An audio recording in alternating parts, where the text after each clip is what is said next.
Others Benson Njiru and Emmanuel Muthui in Kianjokoma, Embu County, will be detained for 14 days pending completion of investigations. The six were presented before Milimani Law Court's Magistrate Daniel Ndoge. The court ruled that the 14-day detention period, as had been requested by the prosecution lawyers, was fair enough since it's a complex matter of great national interest. This is Newswire. I'm Dennis Aseto.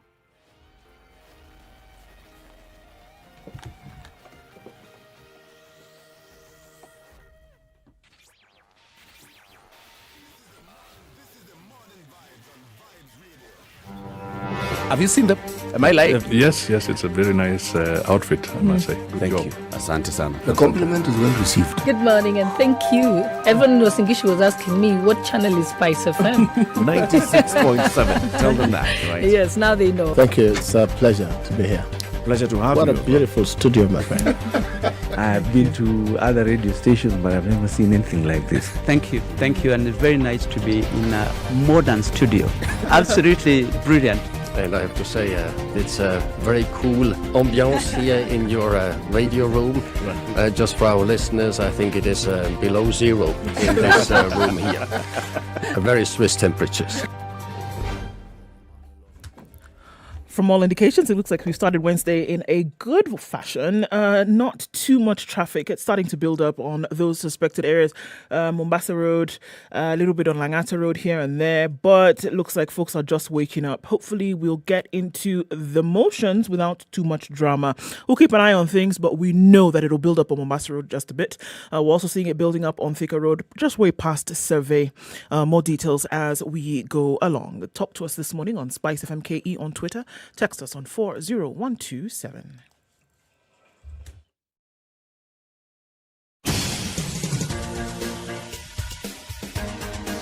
This is The Situation Room, the home of hard-hitting political commentary and penetrating insights about the state of the nation. This is a talk radio experience like no other. The Situation Room, a place for hard truths, debates, and elevated conversations. The Situation Room, witty, political, engaging, deep, controversial. In the room, we have C.T. Muga, researcher, academic, seasoned political observer, a fountain of wisdom in these politically uncertain times. Ndu Oko, Nigerian by birth, Kenyan by choice, communications expert, Pan-Africanist, a truth seeker and believer in people power, and Eric Latif, agent provocateur, the man in the chair, seasoned journalist, news hound, a man who believes in punching up, not down.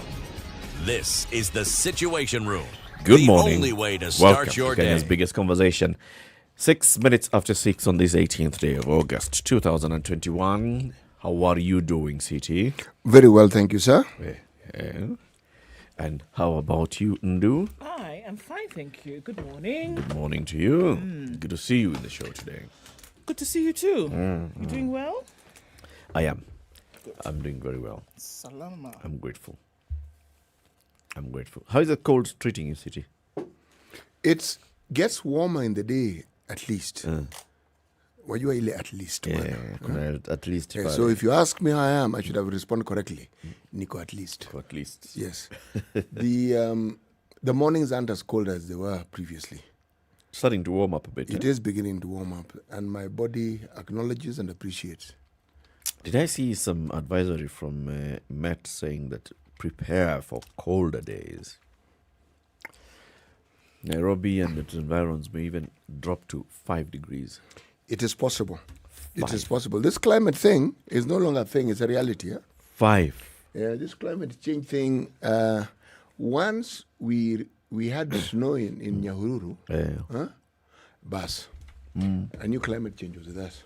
Yeah. And by the time people in Mombasa tell you it's cold, Kisumu people tell you it's cold. And they're not saying cold at a joke. It's cold real, where blankets are being bought. Did you see the video clip from Tanzania? Yes. Huh? I did. Barafu. Yes. Barafu hii hapa Barafu. Nyingi? Yes. Pretty cold, man. Hey. All right. And yet it's also very, very hot in some parts of the world. Parts of the world, yes, it is their summer, but My friend, it is more like heat wave summer. Yeah. Temperatures hitting 50 degrees in some It parts. is, and it is actually to the point where it is harming people. It's interfering with their health. Yeah. Yes. 50 is too high. My friend, it is extremely high. At that point, you're beginning to bake. Yeah. Literally. Hey. So we have some conversations to look at. Political alliances here and there. There was one Kenya alliance. There was one Mount Kenya alliance. There's a fourth alliance. What are they calling themselves? Fourth force, right? There's a ODM. Raila Odinga had a meeting in Nakuru yesterday. He says we must fix everything else and then the economy, the country, fix the system, fix the politics, fix the economy. Just fix it. Just fix everything. These leaders, MKs, Martha Karua, Moses Kuria, Mwangi Kionjuri of Mount Kenya were meeting, and they said they're going to be meeting again. They're coming up with what they say is our irreducible minimums as Mount Kenya people. We'll be speaking with Martha Karua at 8 o'clock to ask her, first of all, this MK alliance, and second of all, this is unlike Martha Karua. Quite. Yes. This is like a different brand of Martha Karua. Maybe we should ask why. Yep. We'll ask why. How did you end up here? And then Mugesa Kitui, after a bit of a break, is back. And A break from? from public eye and politics. Okay. He hadn't seen him for a while. Yesterday he was meeting with Speaker Justin Muthui and Makueni Governor Kivutha Kibwana, and they say they want to form the fourth force. Forgive me. Why? Why do you want to be forgiven? The laughter is because Ndu referred to this particular period that has now been ushered in so very aptly and correctly. I didn't see it then, I see it now. The silly season. It's still a season. Yep. So we'll be discussing these ones today. In the meantime, COVID is doing what COVID is doing, and let's track the numbers. Okay, so we're looking at global numbers of 209,381,140. Though what tipped it off to 140, it would have been 139. But 140, one COVID case in New Zealand after 6 months. And do you know what she has done as the Prime Minister? Oh, Jacinda Ardern. Yes. She has shut Shut the it country down. down. The entire country. Yes. One COVID case that would have left the globe at that 139, it became 140, and she said, no. Can they trace where it came from? Shut it down. New Zealand has announced a snap lockdown after a man tested positive for COVID. The first case in 6 months. The case was detected in Auckland, which will be in lockdown for a week, while the rest of the country will be in lockdown for 3 days.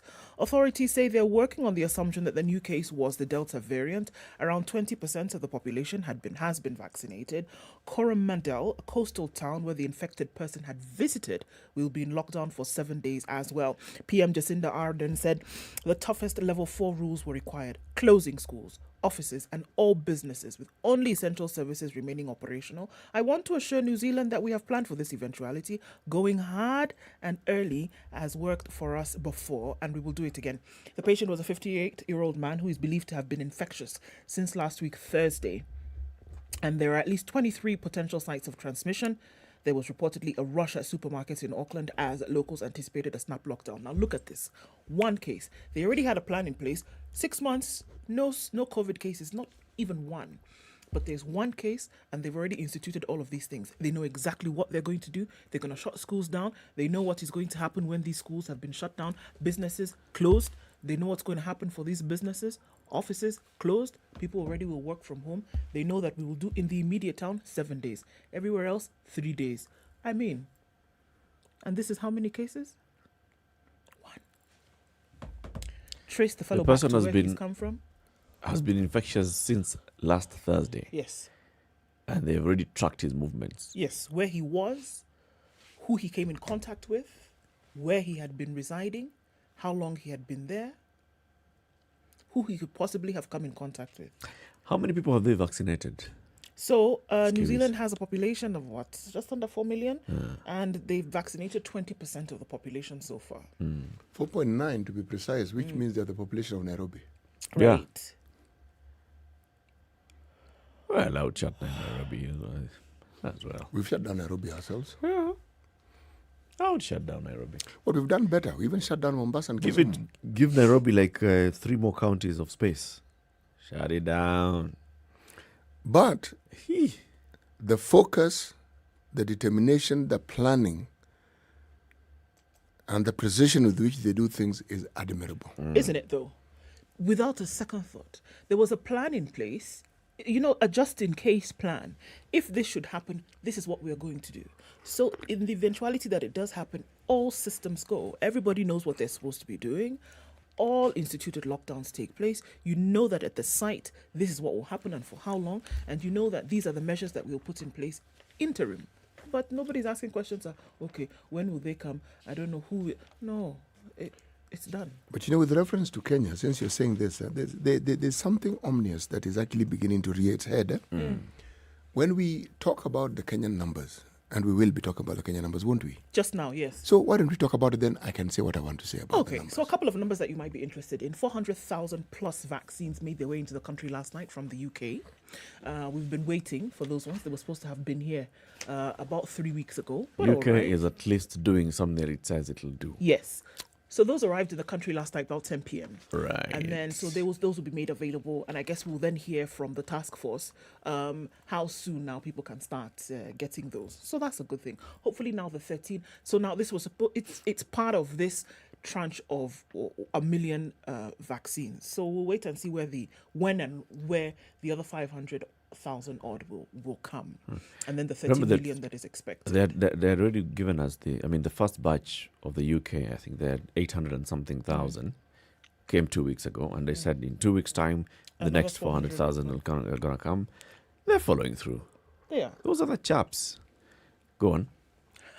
Okay, so some other numbers that we ought to be interested in. 1,488 new cases of COVID in the country reported yesterday. Health CS Muthui Kagwe also told us that the positivity rate slowly climbing at now 15.2%. Recorded deaths, 4. Not on the same day, of course. These are from sporadic reports that have come to the center.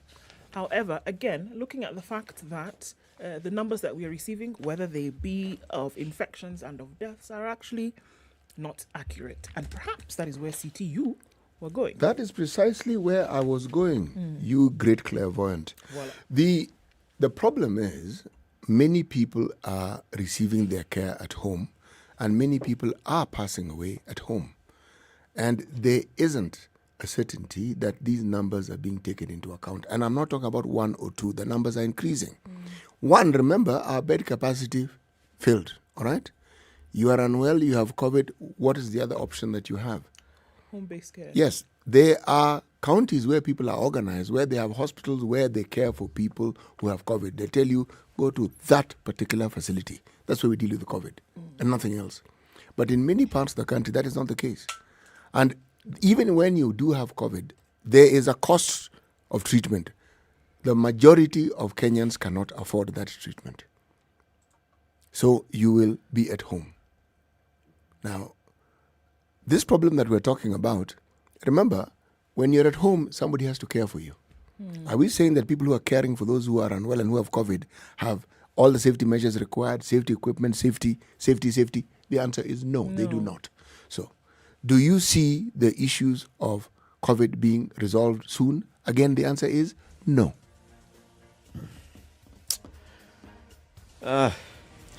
17 after 6. We'll talk about that shortly as we're looking at the papers again.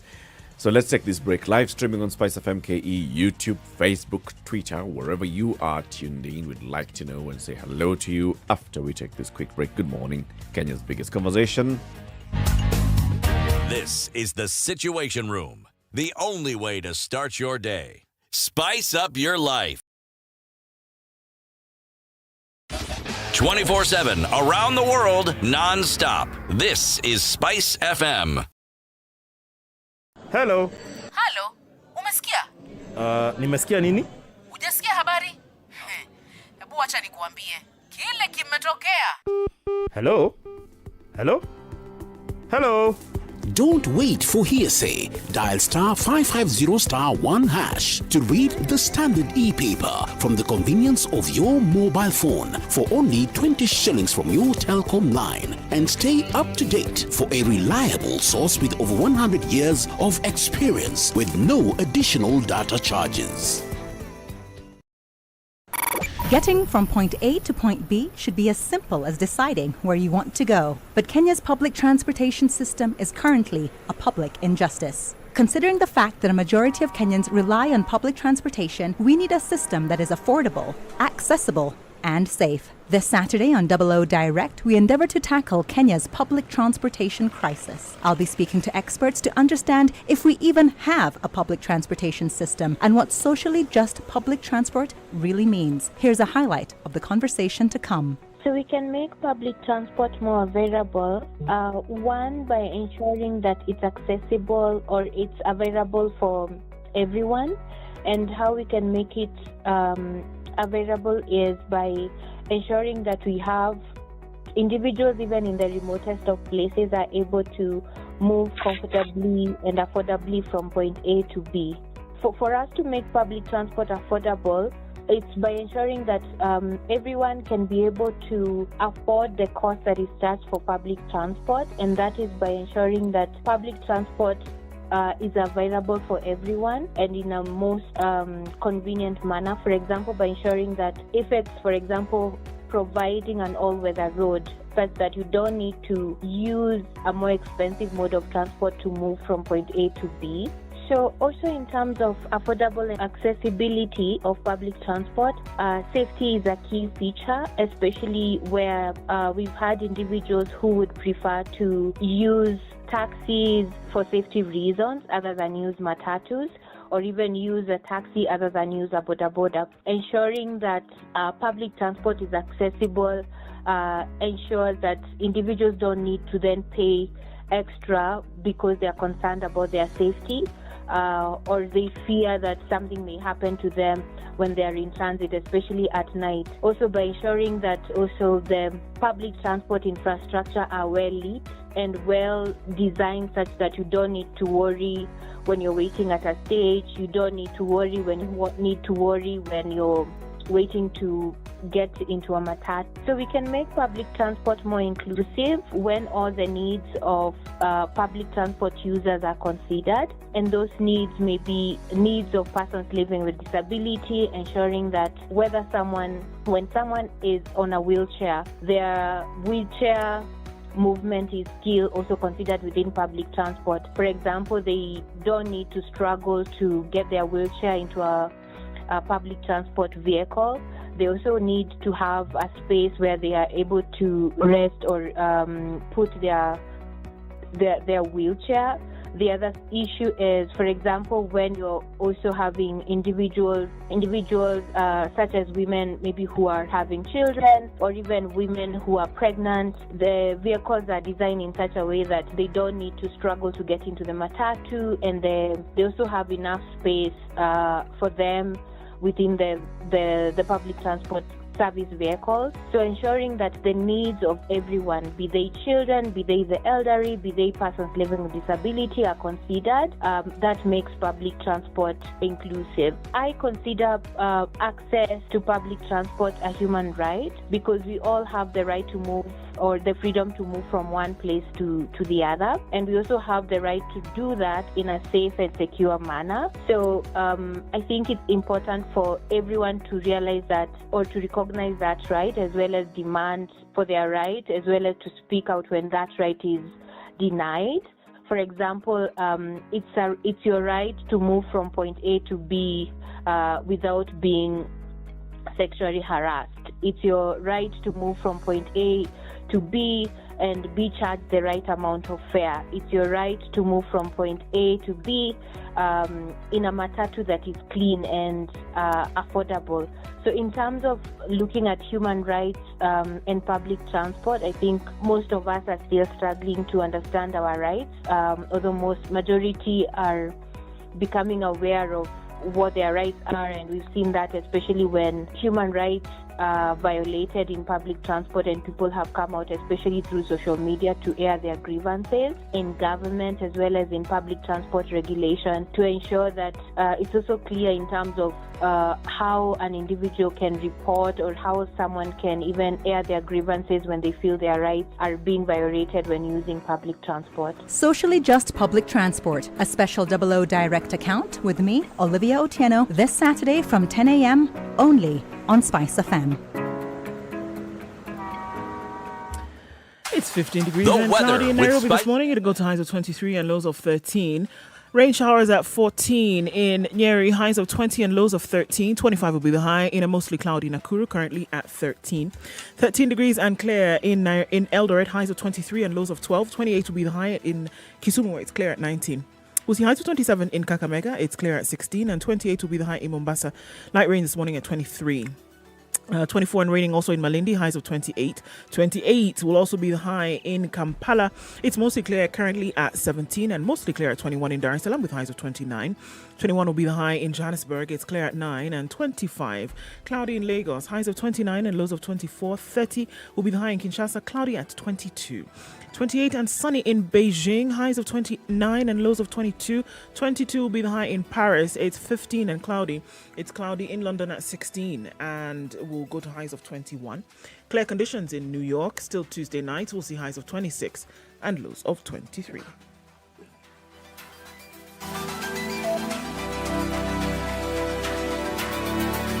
Classic soul, R&B, smooth jazz, neo soul, and nostalgic ballads. Make some noise. Yeah. You're listening to Spice FM.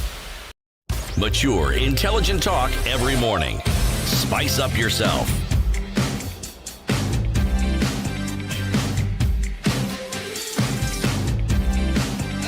Mornings done right. 94.4 Spice FM, Nairobi. Okay. 25 after 6. And everybody's online. Wow. Okay. So where do we even start from? Vincent Omondi tuned in from Kisumu. Nomangwe Mazbuko is tuning from South Africa this morning and is watching. Bells Poland, much love from Nigeria. Well done, well done. Moses Kashare Juja is tuned in. Raphael Conrad Mwembe is tuned in from Nakuru this morning. And he's giving you a happy 35th birthday, Eric, I guess from yesterday. Asante. So look, it's like the curious case of Benjamin Button. With every day you get younger. Okay. Nothando Petronella Ndimande is tuned in from South Africa and Nelsprit as well. Jared Aturi tuned in from Mombasa. Wesley Ajega says, you guys are making my morning. Love the show. Getting you from Kapsabet. Tuned in from Eldoret. David Kangu. Cherexi Ja is tuned in as well. Moses Gashari, he says New Zealand is the first world. Kenya is the dark world till 2022 August 11th after the presidential results. My goodness. Okay. Patrick Ellis tuning from Maseno this morning, and Jose Mainandohu tuned in as well from Malindi. Dead and Dan is tuned in from Eldoret, and Jason Kipp, Morning Spice, tuned in from Kericho, loud and clear. And Florence Mwanyika tuned in from Hola in Tana River. Good morning, everybody. We see you. Karibuni sana. Kila mtu. Karibuni sana. So that story of we'll talk about first today's proverb. Right. Right. Right. The only time you will see a quiet snake is when it has swallowed another snake.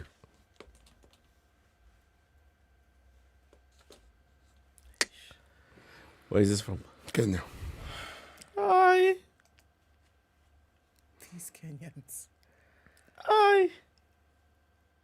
Communities that do not have snakes may not fully appreciate this. There are communities that live with snakes. They see snakes every day. They see snakes in their houses. They intermingle with snakes. Children play with snakes. So you think snakes are not quiet? This is a proverb. Yeah, why these Kenyans? What are you talking about? This is not a play where people need to talk. It's the only time you'll see a quiet snake is when it carries, it You swallows are- another snake. You are beginning to sound like John C.B. Okumu. And he had a point, as do you. The only thing that I would appreciate, or I would like you to simply, take into cognizance is it's a proverb. Yeah, but it ought to make sense. It ought to come from a point of sense. Okay, snake, you know what that is? I know snake. Okay. Quiet. You know another snake? Yes. Yes. Swallow. Yes. Yes. Okay. Quiet. No, I don't get it. Okay. If we move from the realm of the reptile and go to the realm of the mammals, specifically the Homo sapien, okay, the human being, okay, I will leave you to ponder. Because every time you have a proverb, the whole idea, and this you know well, you must bring it into the realm of the human beings. You must. It's one. Okay. Because you've brought it. Hi, Suru. Hi, Suru.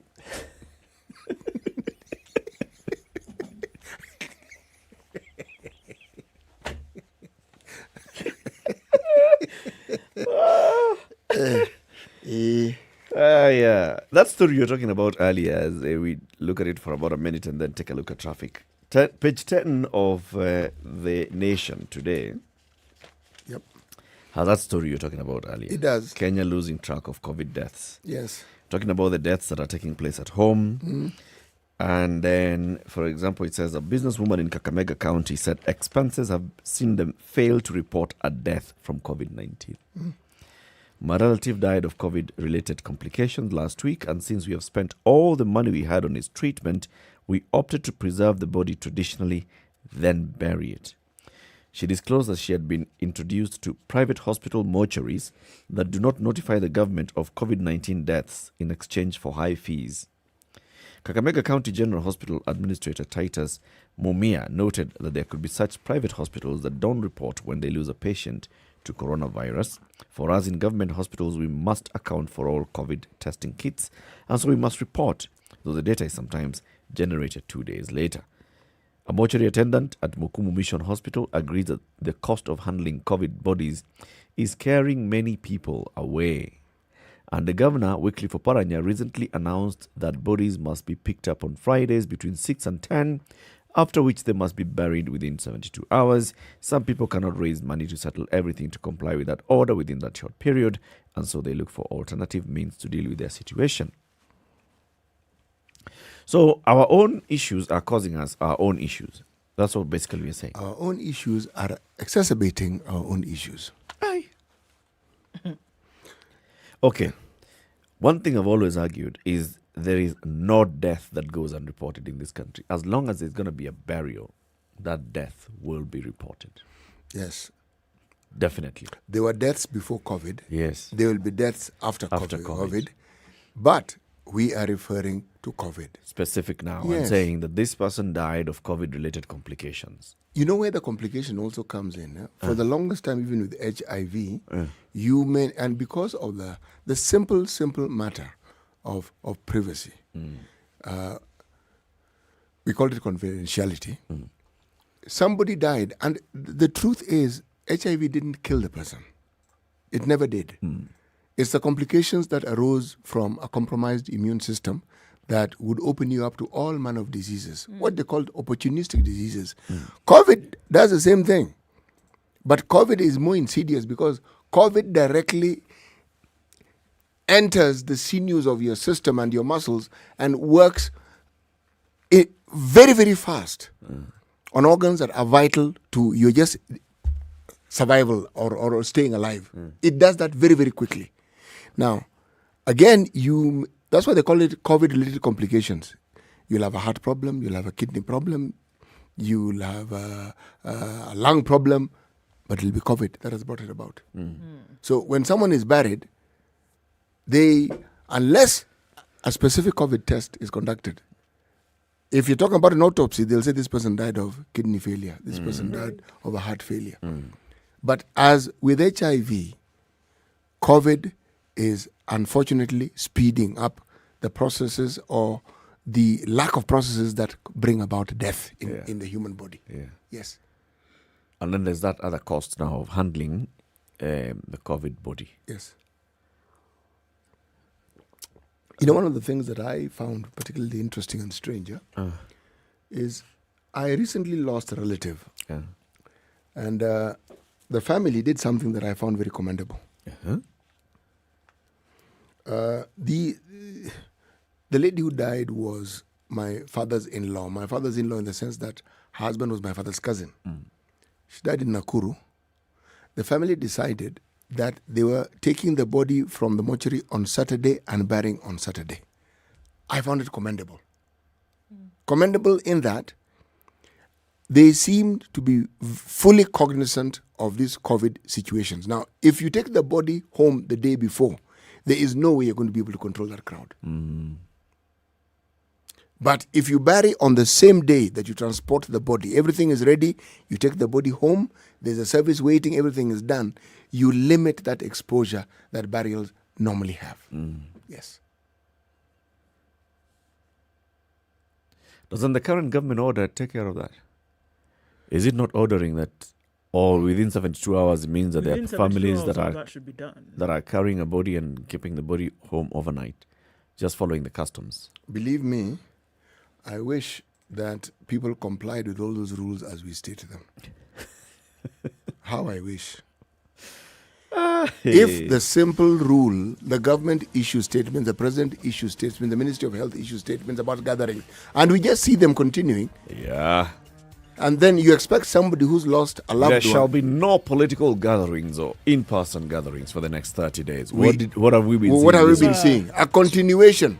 In fact, if anything, they have multiplied.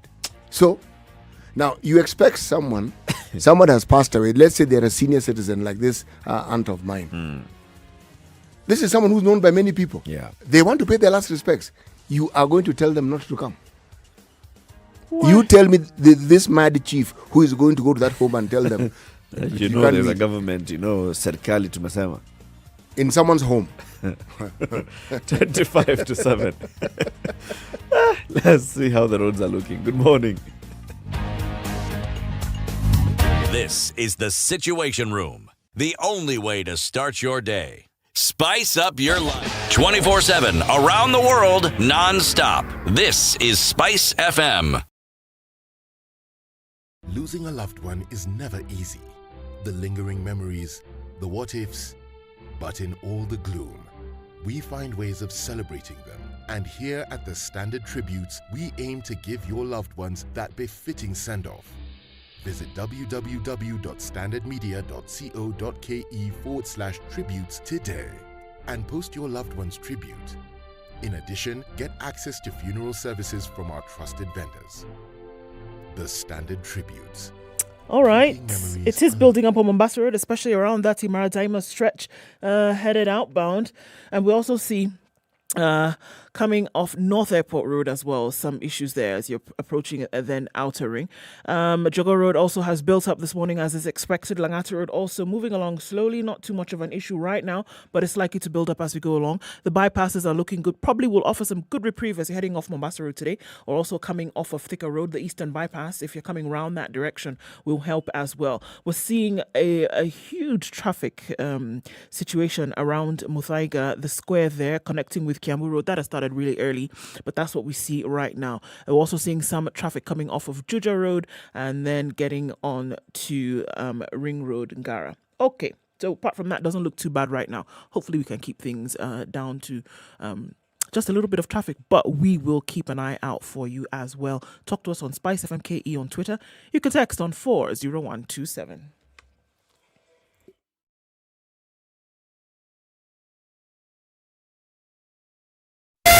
Spice FM, Malindi. Mature, intelligent talk every morning. Spice up yourself.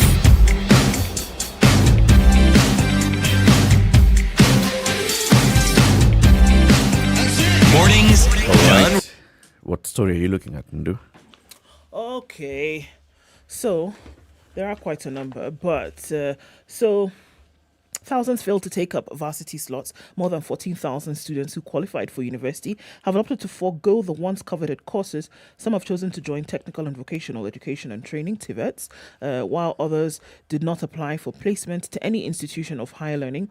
Even more worrying, according to this, a majority of those who have sat the 2020 KCSE examination might not join post-secondary training under government sponsorship after failing to apply for placement.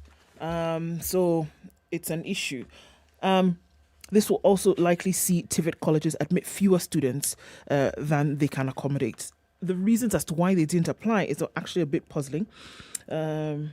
So they didn't apply for university, they didn't apply for TVET either, right. So in a major shift in preferences for post-secondary education, a total of 6,617 students who scored a mean grade of C+ and above in the 2020 KCSE tests opted for TVET programs. One of them scored an A, 19 A-, 98 B+, 363 B plain, 1,113 B-, while 5,023 scored a C+. In the announcement by Education Cabinet Secretary George Magoha yesterday, a total of 7,850 students did not apply to the KUSIP's degree and diploma courses. Right, we had this conversation last week and looking at placements, but they did not apply. Okay. Magoha lauded students who opted for TVET institutions, however, saying that it shows that they have embraced the courses that are being offered. The increase is welcome, he said. It signals changing attitudes towards TVET. It's encouraging because the government has built and equipped TVET institutions in every county. At the same time, the universities of Kenyatta, Maseno, Jomo Kenyatta, and University of Nairobi and Mount Kenya have been allocated the highest numbers of students this year. According to KUSIPS, Kenyatta University got 6,000 plus students, 6,733. Maseno, 6,659.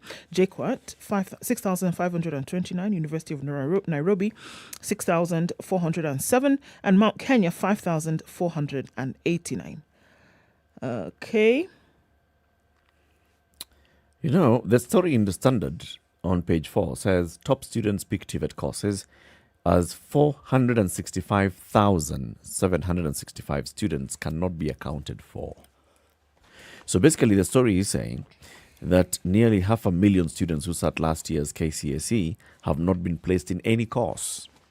Data released by the Education CS indicates that 271,000 managed to secure degree, diploma and certificate courses, exposing the plight of the rest of the learners who sat these exams. And yes, those are the questions that emerge. Close to 1 million students sat KCSE. Number one, right? Mm-hmm. How many got C+ and above? 142,540. That is less than 20%. How many got university placement? 128,000. How many qualified for diplomas? 193,000. How many went to TVET and they had qualified for degree? 6,000. The others who had qualified C+ and above, 7,850, but had not applied for university or college. That is all well and good. We keep talking about this thing all the time. Those that score C+ and above are usually about 20% of the students that sit that exam. What happens to the 80% that sit the exam? Where do they go? And I think that's also the same story that's been raised here.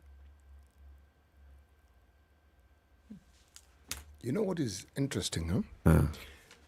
Do read the article that quoted one Professor Magoha, Minister for Education, and he is spot on when he says that the changes are coming about. But there is more to the changes. For the longest time, it has been assumed that university education is a commodity that is very much sought after. And those who are in that space have treated it as such, meaning they have known they have a commodity that is rare and people are hankering and clamoring for. But what this situation tells me, though, is that that particular era has come to an end. this clamor for education among young people, this clamor for going back to school to get university qualifications, it is not what it was. What does that mean? It means the universities are going to be earning less. There'll be fewer students who will be enrolling for university courses. It will have a direct effect on the number of people the universities can employ. All these expansions that we saw with universities having colleges all over the country, that is going to come to an end. But it need not just come to an end in that learning has come to an end. It provides an opportunity to focus the attention of that particular sector as to what the country actually needs. The paper of qualifications and the degrees that the university offers is useful, but so are other courses that somebody can actually garner for. So the opportunity should not be missed. That is my view. Yeah. But it's also, we should also come up with a program that addresses the very many hundreds of thousands of students who are now not going into TVET or university. Because those are very many people. Those who that are not going to go into post-secondary education. Yes. If what the clamor for university showed us was that people are interested in furthering their cause through education.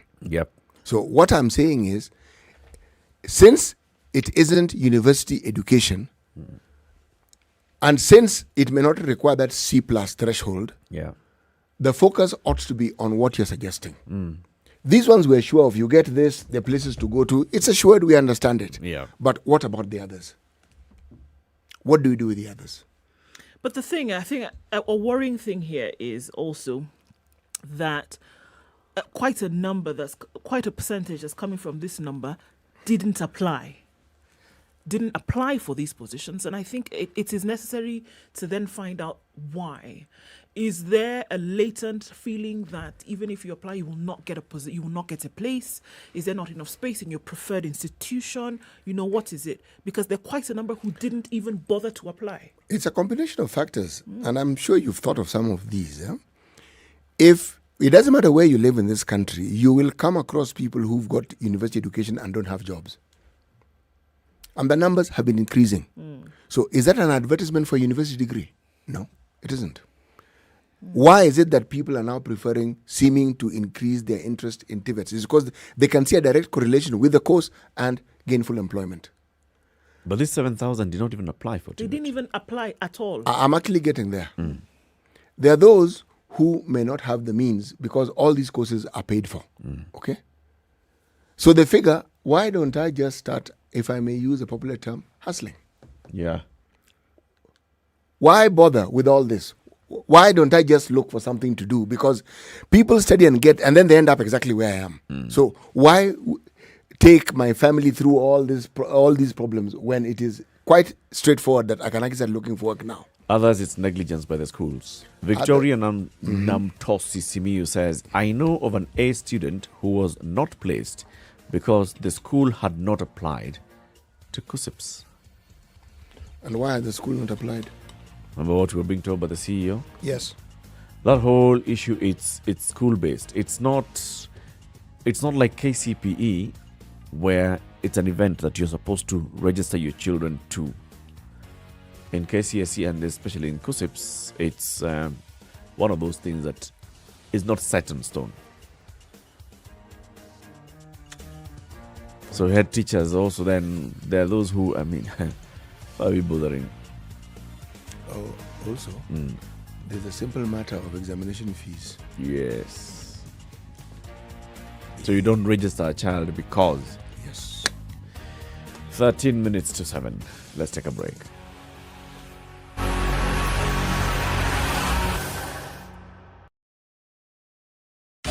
(24/7) around the world, non-stop. This is SpiceFM.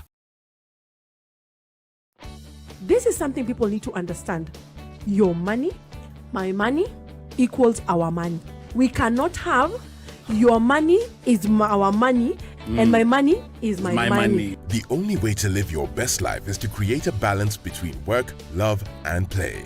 The Adults in the Room is the only show on radio dedicated to educating Kenyans on how they can stay winning in life and in love.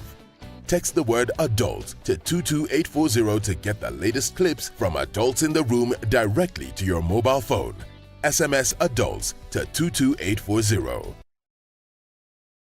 Mature, intelligent talk every morning. Spice up yourself.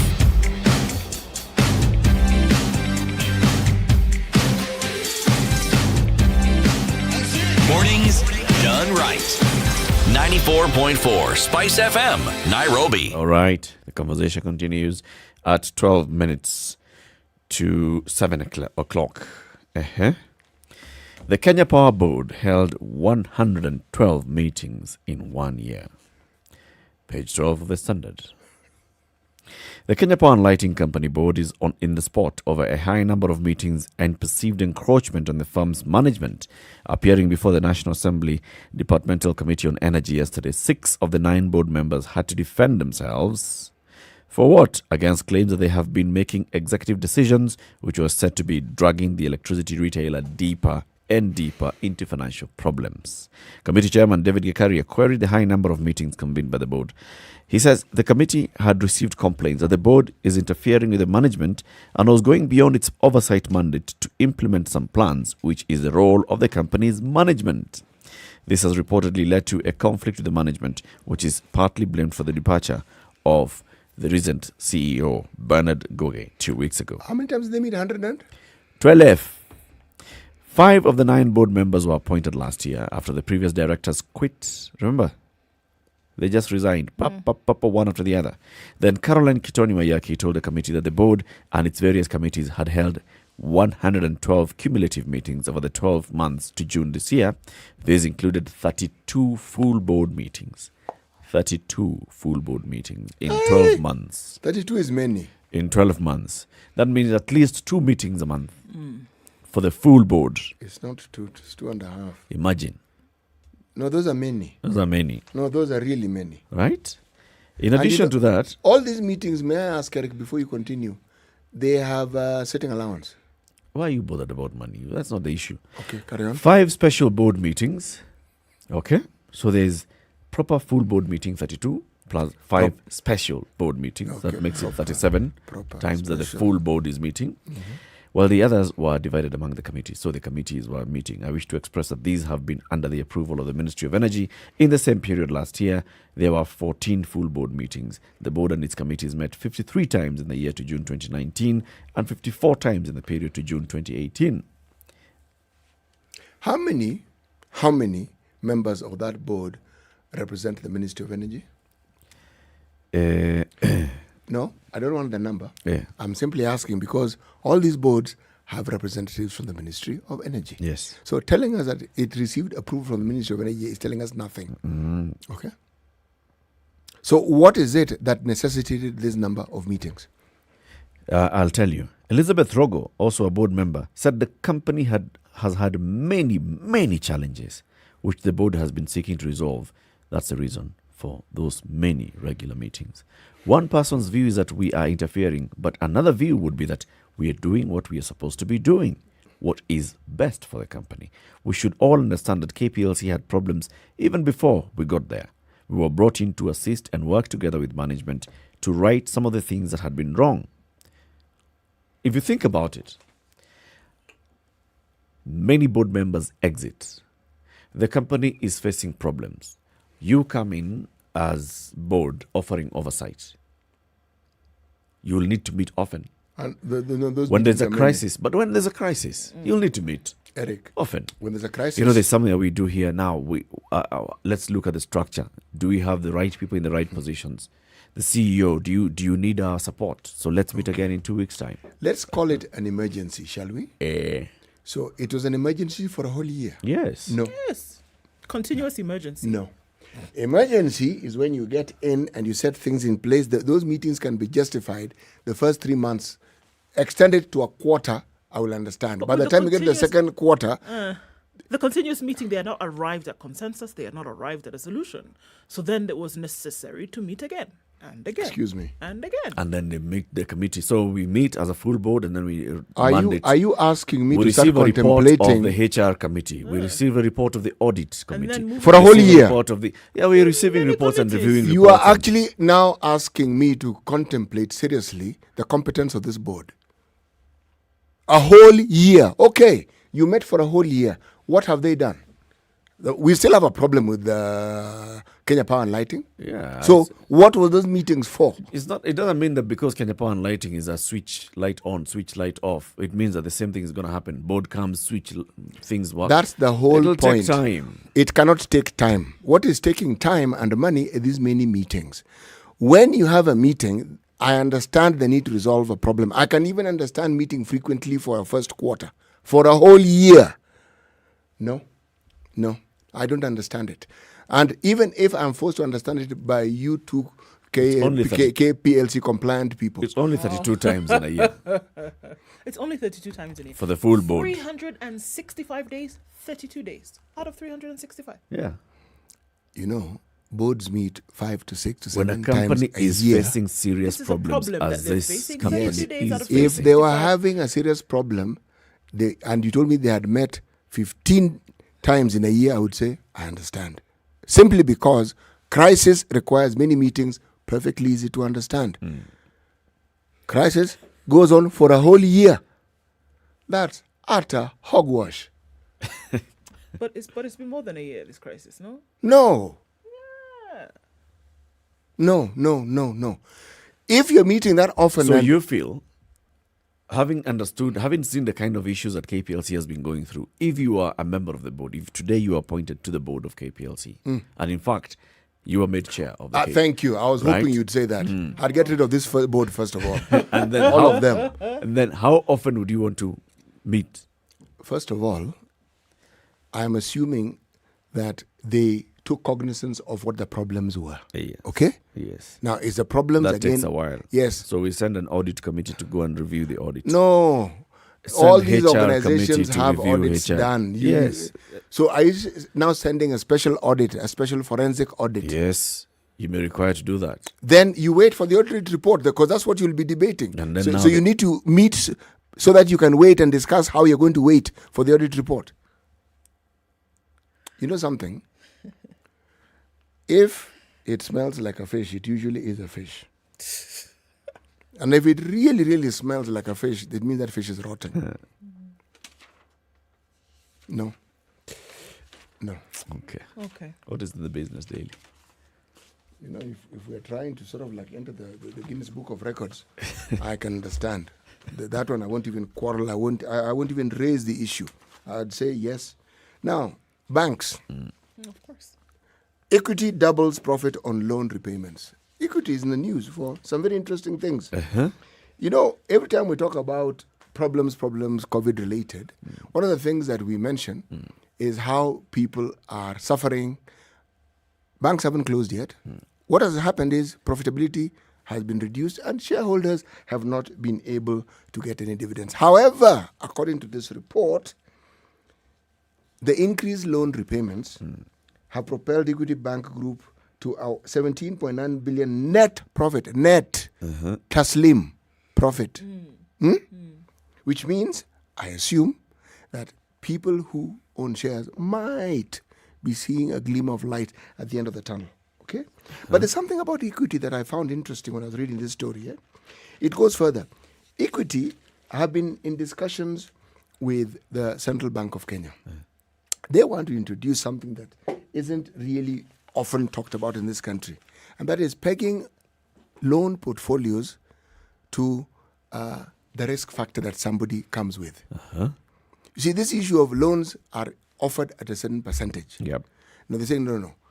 Allow us to consider the risk, because there's some people who may be high risk, and given the current standing we have with these matters, will probably not qualify.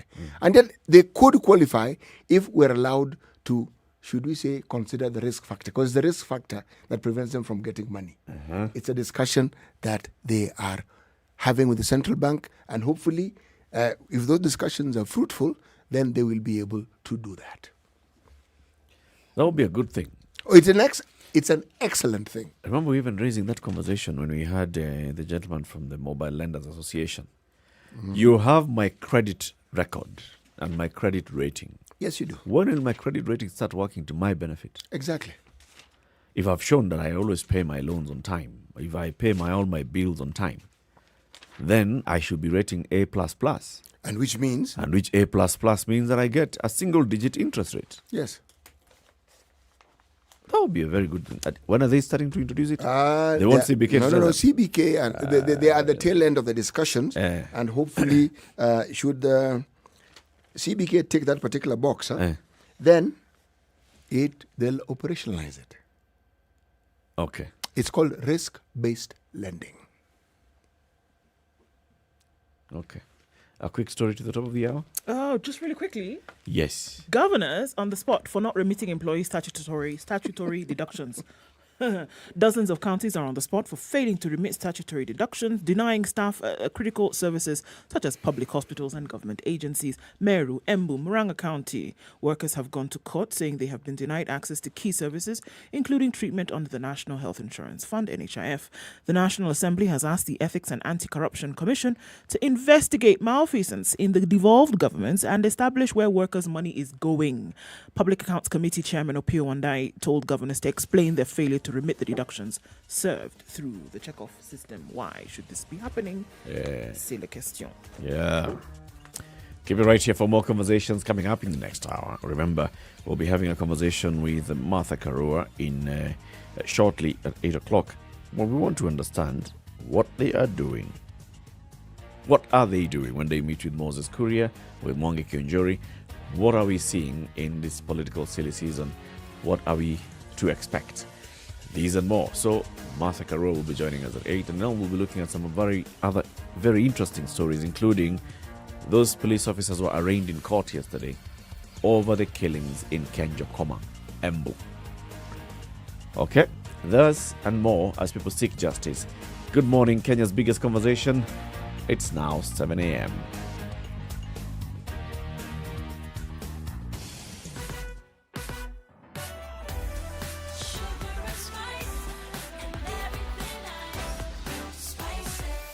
Spice up your life.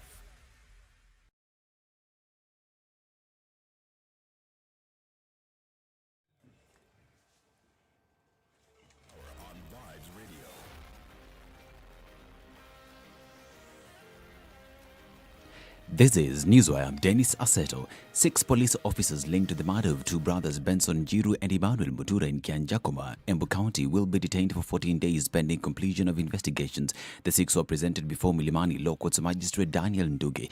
The court ruled that the 14-day detention period, as had been requested by the prosecution lawyers, was fair enough since it is a complex matter of great national interest. Now, ODM leader Raila Odinga says he is optimistic that the constitutional amendment bill through the BBI process will succeed. Odinga, while speaking in Nakuru during the launch of a program called Azimio la Umoja, also condemned Ruto's bottom-up economic model, which he says only caters for a section of Kenyans and not all. Wakishaiba mali ya umma wanarudi nako wananchi wanakwenda ati wanataka vikundi ya kina mama wafanye harambee, ati waende kwa makanisa wafanye michango huko. Hatutaki kupiga matajiri, tunataka kufanya mafukara wawe tajiri. The Forum for Mount Kenya region remains confident of uniting Central Kenya before the 2022 general elections. The Forum has set up a technical committee that will identify issues bedeviling the region to be presented before all presidential aspirants. The Forum is led by Martha Karua, Moses Kuria and Mwangi Kionjuri. We are meeting once again to expand and reinforce our unity of purpose, which I must emphasize is irrespective of political affiliation. Whenever the mountain unites, great things happen. From the days of the struggle towards the independence of this country, nobody is going to get this region for free or for cheap. We are selling it to the highest bidder because we must get what is the best for this region.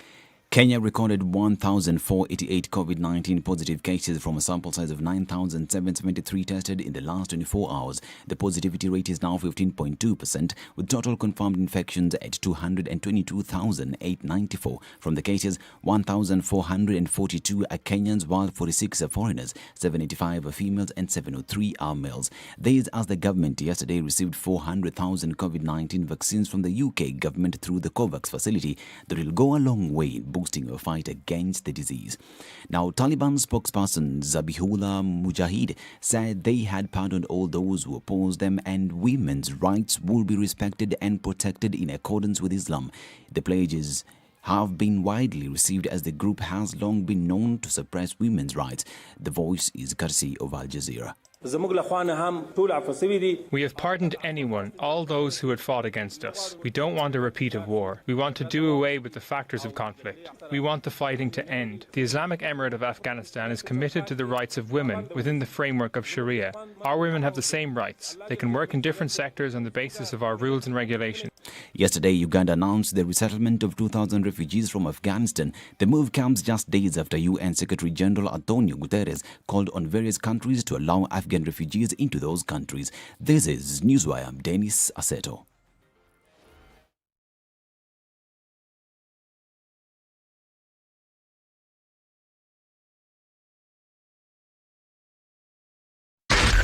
SpiceFM, Nakuru. Nothing too crazy this morning. We're looking at traffic on Mombasa Road. Some of it will continue for some time, especially going past the SGR today, right past the Gateway Mall. Jogo Road also is building up. We're looking at from the Donholm railway station and then out towards Jogo Road and then Makadara Botella. There's traffic there as you then go towards Landis Road and then out towards the Kamkunji roundabout just past the Machakos bus station. It's going to take some time to get out of this one. Langata Road has already built up now. We're looking at some traffic right around the Bunyala Road roundabout. Aerodrome Road, however, is moving swiftly, coming from the Nyeri Stadium roundabout through then to the city centre and then out towards Westlands. Not too much of an issue right now. The bypasses are serving people well this morning. The ICD route also serving folks well as you then connect with the southern bypass. Shouldn't be too much of an issue. Let us know if it is. SpiceFMKE on Twitter. Text on 40127.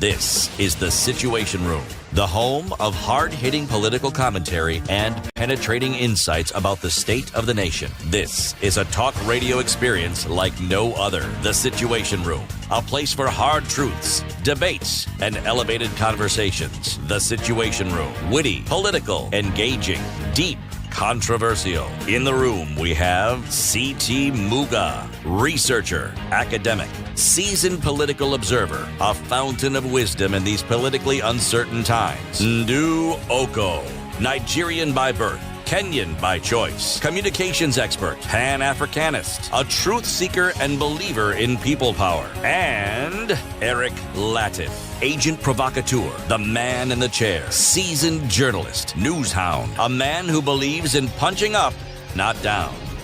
This is the Situation Room, the only way to start your day. 5 minutes after 7. A very good morning to you. Welcome to Kenya's biggest conversation into the second hour. CT, let's begin the hour with the day's proverb. Right. Snakes and all. The only time you will see a quiet snake, as Eric said, if that is possible, is when it has swallowed another snake.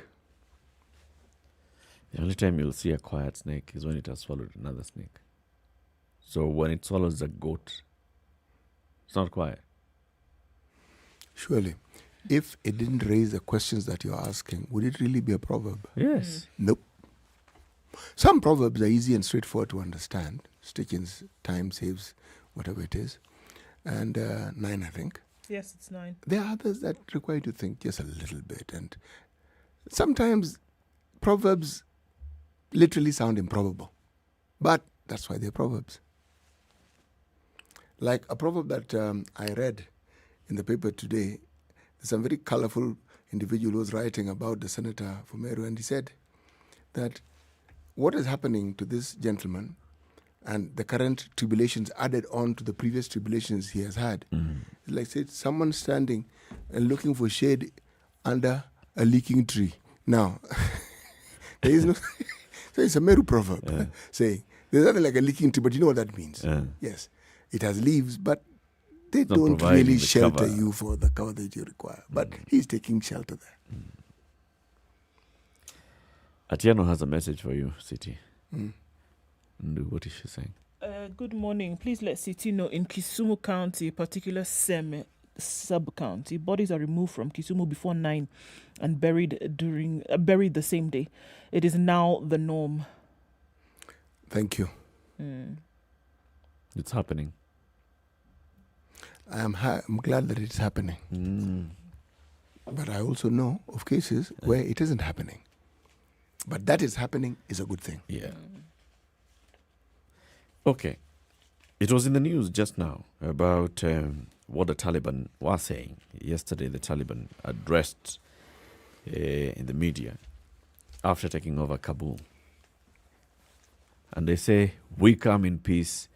We need to stop fighting. No more fighting. We are done with fighting. Let's see how we can rebuild our country. What do you make of that, City? You know, when people hear of the Taliban, essentially you've come into that particular arena of that discussion later in the game. One needs to go a little further back, not too far back, but to understand that the Taliban are just a faction within what was referred to as the Mujahideen.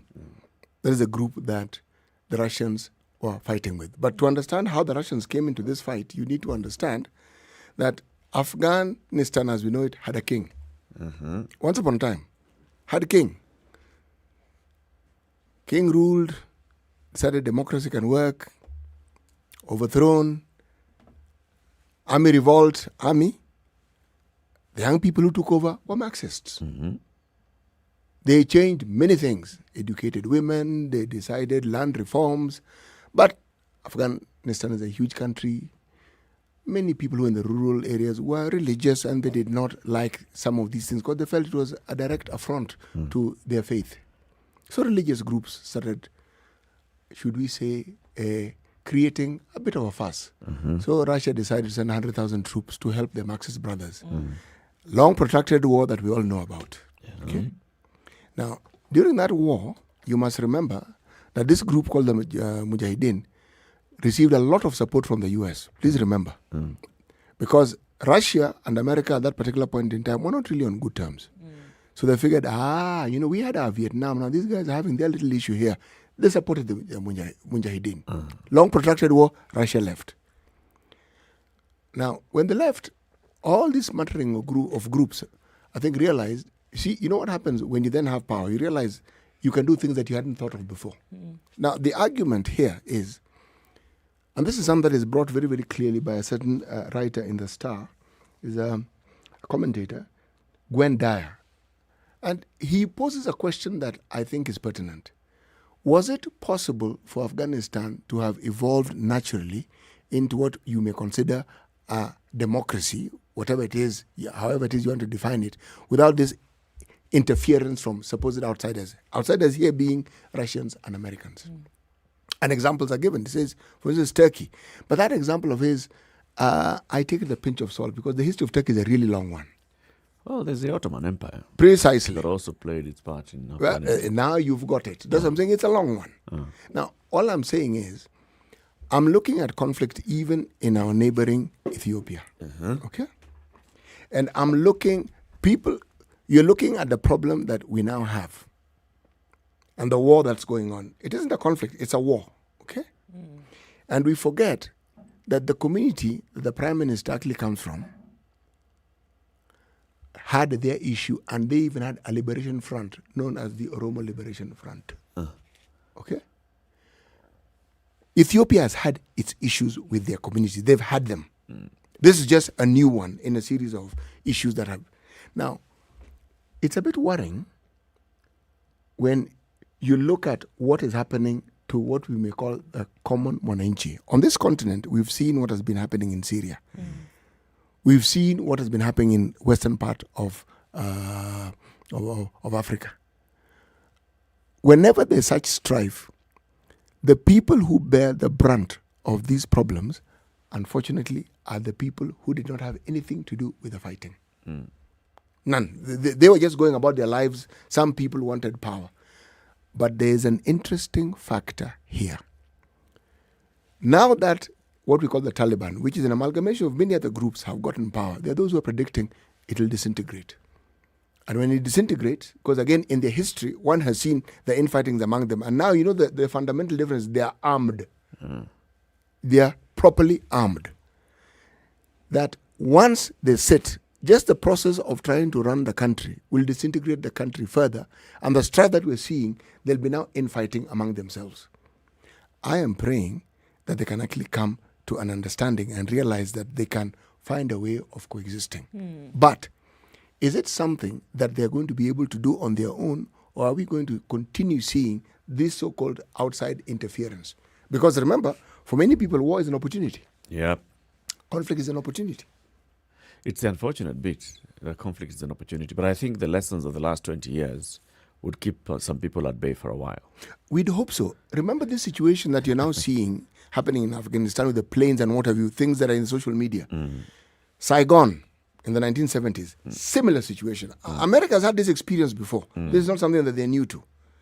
When they're evacuating from Saigon, this is a similar scenario. It's just that this one seems to be a little more organized. They're not really under attack. That one, they were under attack. Now, the lessons that are learned, in my opinion, is at what point or how much or what is it that you should do if you are hoping to actually assist a nation. To take care of your interests, yes, but what is certain is that if I listen to the discussions that are ongoing, see, a lot of the reserves that this country has are nestled in America. Whether it's gold reserves, whether it's foreign reserves. Now, already there is talk among the Foreign Service in the US that they are going to withhold those funds as they sit and observe. So, essentially, what am I saying? I'm saying that whatever influence that they had exerted before, they are still trying to exert it using a different channel. So, do you see a situation where there'll be peace in this country, really? In the foreseeable future? I think if they're left to their own devices, they'll find peace. Explain what you mean left to their own devices. Don't interfere. Okay? Yes, like you said, it was a process that had begun, and it was a process that was going to find its equilibrium. Yes. And find a place to settle. What the international community should do is encourage the various factions to seek consensus and to seek common ground in all countries. Encourage the various factions to actually seek common ground, and when they get that common ground, it will be their own peace, not some peace that has been imposed. When you start saying, this is the Western recognized president, or this is the president that we don't recognize, or this group should not take over, this one should take over, problems emerge.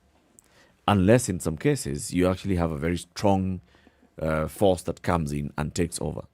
Case in point, Saudi Arabia. A strong man, strong family, after very many attempts at bringing the tribes together, finally did bring the tribes together, and the House of Saud became the dominant in that country. And have remained so. And they have remained so. And then at that point, they also got the support, of course, of the Western countries. I think maybe it's the same thing with Afghanistan. For so long, they were going through the process of talking amongst themselves, the various tribal groupings. They're these guys, they don't see eye to eye with the other guys.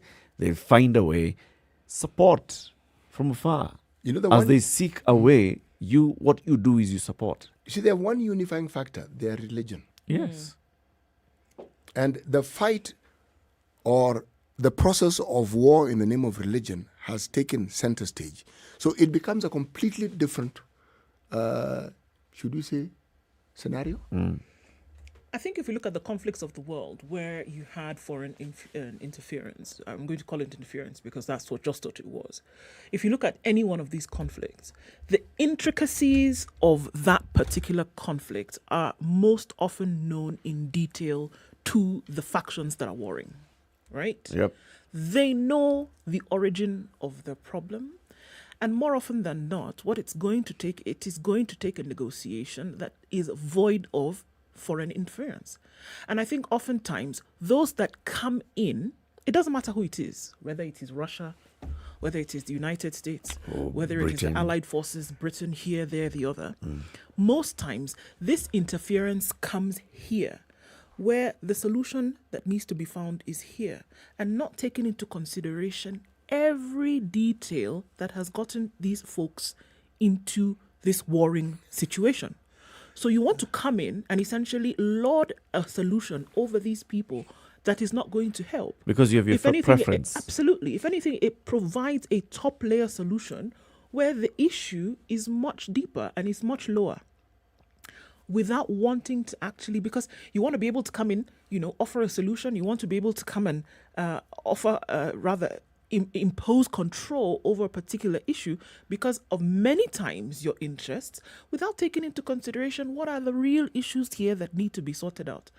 And I really do believe it doesn't matter. Look wherever you want to look on the globe whereby there was a conflict that then invited, or rather that attracted any kind of foreign interference. The warring parties, most times, organically, you'll be allowed to have these issues sorted out slowly, and it can actually happen. You know what is of interest? I was part of a peace conference for a number of years that brought warring factions on this continent for a conference, just so that leaders can come and talk about the issues that they have, and professionals can actually provide help. And one of the things that I heard many of those delegates say is exactly what you're saying.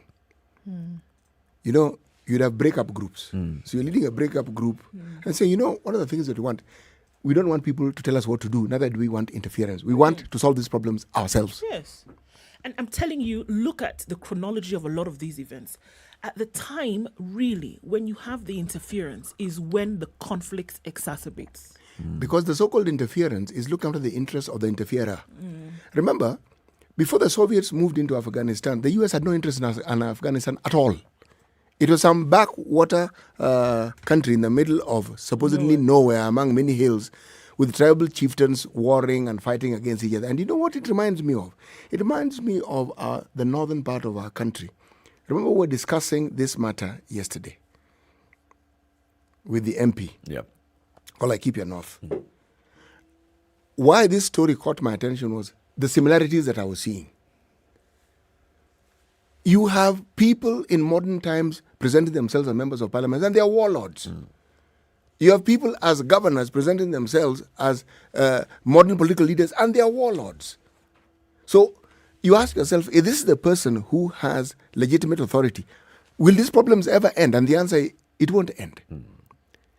Ask yourself, if Osama bin Laden, as it is argued, did not abuse the hospitality of his Taliban friend and the leader, Mullah Omar, in the launching of the 7/11 attack, that interest, beyond the interest that the Soviets had been there and left, would this particular part of the world have received the attention that it received? The answer is it wouldn't. So you're looking at a situation whereby things are exacerbated in a particular place where there was turmoil, there was conflict.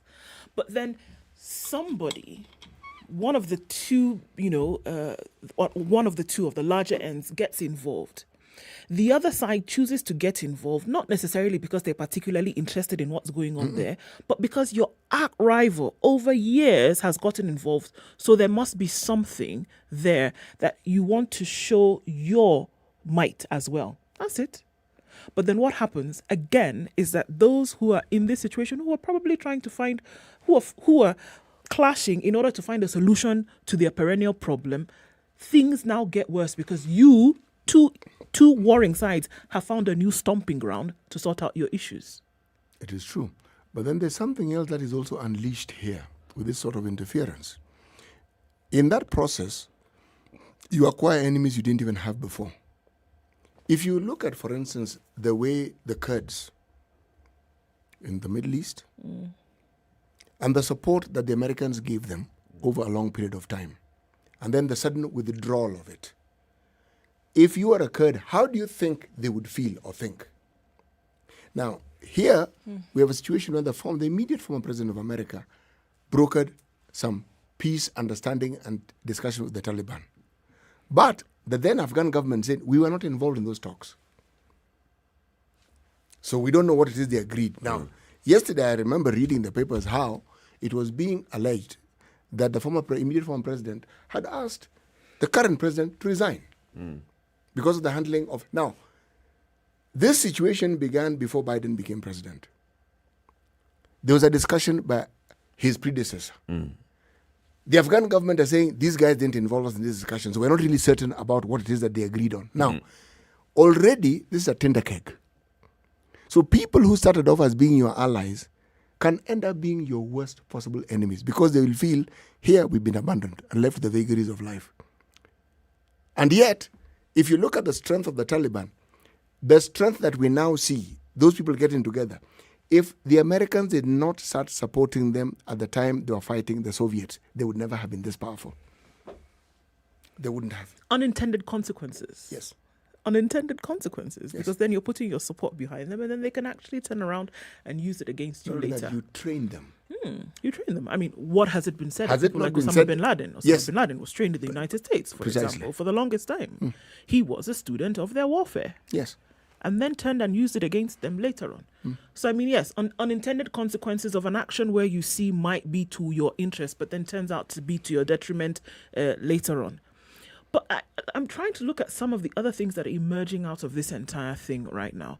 And some would call them spun narratives, but then we're looking at the social side of things now, and a number of things that we're saying that the world now is saying could come about as a result of the Taliban takeover, right?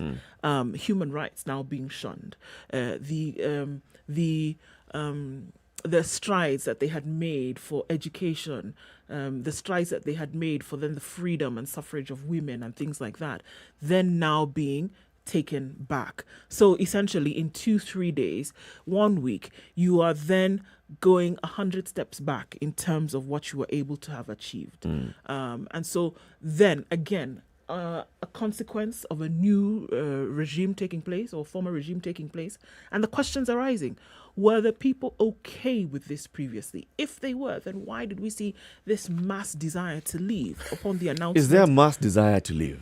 Upon the announcement, that is a valid question. Listen, upon the announcement, the borders of Afghanistan are not closed. If we are not seeing people crossing the borders of Afghanistan like we are seeing people crossing the borders of Syria, I cannot say As we're seeing that there's a mass crossing the border of Sudan and Kenya. Yes. Or even Ethiopia and Sudan. Yes. I cannot say there's a mass desire to leave because of videos that are showing people in the airport. There are not even many to stop a flight from taking off. By the way, Ndu, I hadn't finished my point.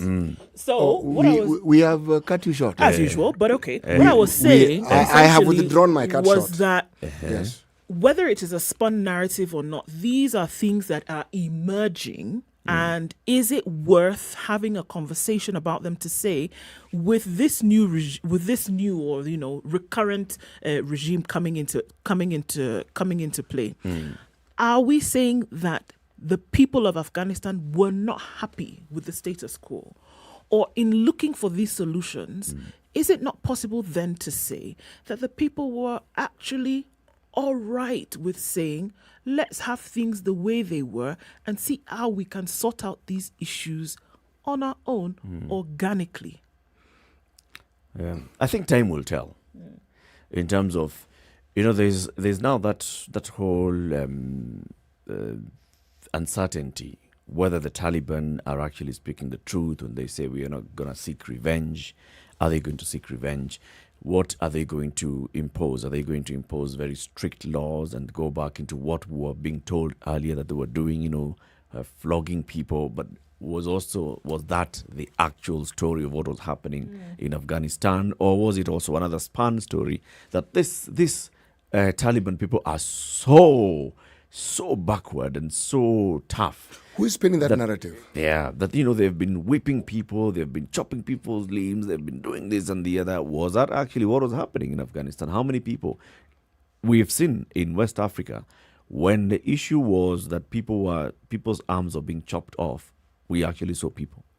You know what is of interest? Here in Afghanistan, with all those stories.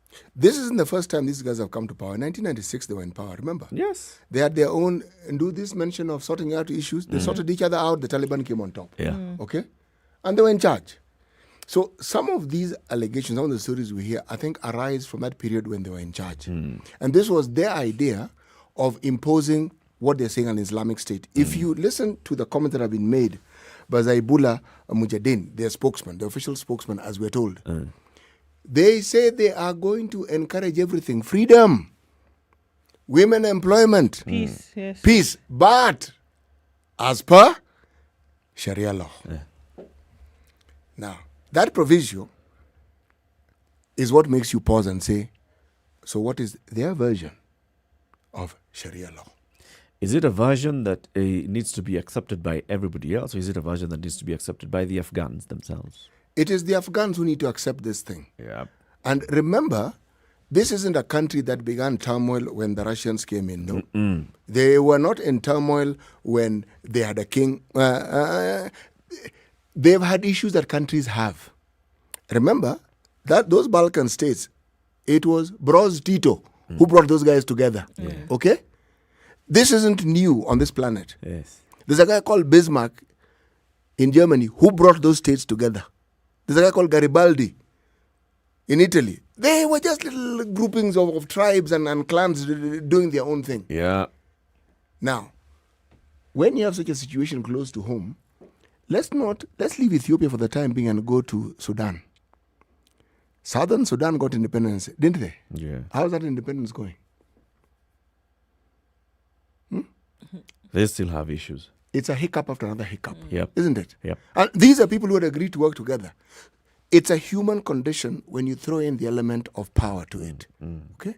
These long narratives of these people may not be educated, may not be this, may not be the other. The truth of the matter is we're in the 21st century and they can't be that far behind from everybody else. Of course not. But there's a way in which they would like to do their things, and unfortunately, their own citizens may not agree with everything that they want to do. Yeah. And if their own citizens don't agree, then their citizens will get them out.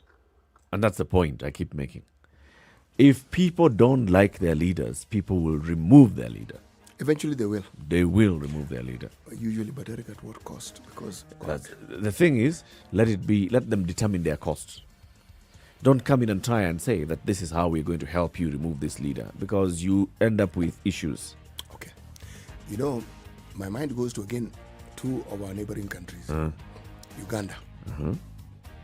They had their own guerrilla fight to remove Idi Amin. Yep. Tanzania assisted. Rwanda had similar issues. Now, you cannot argue that those countries are stable. Yes. I mean, you can say what you like. You may have your preferences for the leadership. But then again, would you then not say that they're actually working out a solution or solutions that fit and suit their economy or their way of living?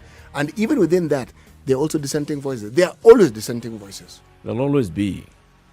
There'll always be. And people will find ways of dealing with them. Yes. Even those that appear not to have any dissenting voices, there are always dissenting voices somewhere. But is it the majority? Are the majority comfortable? If the majority are comfortable, then the minority are then also, if they are accommodated, but there's always going to be a minority that is not accommodated by the majority's wish. Always, everywhere. 7:30. Shall we take a break? See how the roads are looking like? And then we continue the conversations. Good morning. This is Kenya's biggest conversation at the Situation Room. In the room with you is City Muga, Nduoko, Eric Latif. What is Ben Mbocha saying? The belief that Western democracy or Eastern communist ideals are the answer seem to be the genesis of most conflicts that bedevils most countries' post-colonial rule. The two ideologies are great on paper, but terrible in practice. George says for peace to be there in Afghanistan, guns must stop smoking and factionism must end. This is the Situation Room, the only way to start your day. Spice up 24/7 around the world, non-stop. This is Spice FM. Gone are the days when hiring should be about hitting the brick wall, because we understand how much it means to have the ideal candidate working for you and your organization. That's why at Standard Jobs website, we offer the complete employer dashboard that lets you interact fully with applicants, lets you track the full hiring process through a qualified specific smart search tool. What's more, we offer a full-on custom branded page that lets your company stand out with your own to choose custom page. So visit www.standardmedia.co.ke/jobs today and let's help you find the next ideal candidate for you.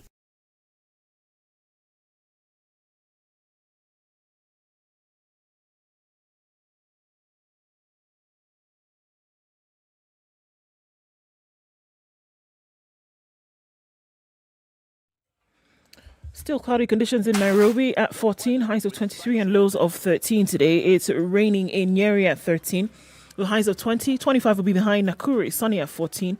It's sunny at 14 in Eldoret as well, highs of 23. 28 will be the high in Kisumu. It's mostly cloudy at 17. 16 degrees and cloudy in Kakamega, highs of 28 and lows of 15. 28 will be the high in Mombasa. It's raining at 24. 25 and rainy in Malindi, highs of 28 and lows of 24. We'll see lows of 17 in a mostly sunny Kampala. Mostly cloudy at 21 in Dar es Salaam with highs of 29. 21 will be the high in Johannesburg. It's clear at 11. Raining continues in Lagos, highs of 29 and lows of 24. And mostly cloudy conditions in Kinshasa. It'll go to highs of 30 and lows of 22.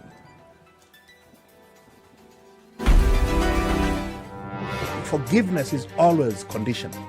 Even before God, there's nothing like unconditional forgiveness. Government doesn't pay you pension until you retire. In fact, they have no money for you. The day you retire, they look for it. This country is punishing many young people. These young people are more susceptible to be deceived, to be taken advantage of, and they're more susceptible to be bought off. Let us also talk about where we want our country to go. You know, we are a population of very young people. We're in a state of capture. The judiciary is under duress. Parliament is in the pocket of the executive. You don't sit and wait for the regime to topple itself. It will never do so. By the way, let me tell you, these guys are so persuasive. I'm telling you, they can persuade you to sell your grandmother. I'm telling you, they can sell sand in the desert. Cece, has anybody on this program said to you as a guest, saying, "Oh, shut up, we don't want to be told what to do"? Has anybody that kind of... Has anybody been I will not listen. A bit of advice? Because you're working on the premise that we should all pay heed to these proverbs. It's a very suspect notion. This is the Situation Room, the only way to start your day. All right, we're looking at absolute gridlock on Mombasa Road today, all the way from Sabaki, headed out then towards General Motors. That's what we're looking at, guys, and it doesn't look pretty at all. This one is just bumper to bumper, and you just have to go with it as it is right now. There's a little bit of reprieve being offered at the ICD route and then connecting with the Southern Bypass, or coming round and then connecting at General Motors, but it does not look good. Just to let you know, if you're going in the direction of Mombasa Road this morning, you will be met by quite a lot of traffic today. We're going to have to keep an eye on this situation. Let us know where you do find an alternative this morning besides that ICD route. Also looking at heavy traffic then joining from the Southern Bypass on Langata Road, heading out towards the Timor roundabout. Bunyala Road also is piling up. Aerodrome that was free before now is bumper to bumper as an option off Langata Road into the city. Jago Road continues with quite a lot of traffic as well, going then towards Landis Road. Industrial area Lunga Lunga is where it's really tight this morning, coming off of the Donholm Railway Station. We're also looking at traffic on Thika Road this morning as well. Gosh, it looks like that day where everything and everywhere you look is really tight. Folks are going to be spending a lot of hours in traffic this morning. We're going to keep an eye on things and see where we can help out. SpiceFM KE on Twitter. Text on 40127. Let's see how we can keep things moving.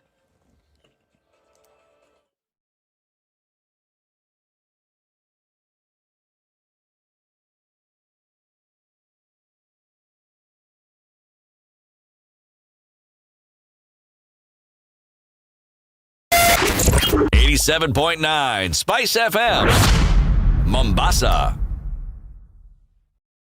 Mature, intelligent talk every morning. Spice up yourself.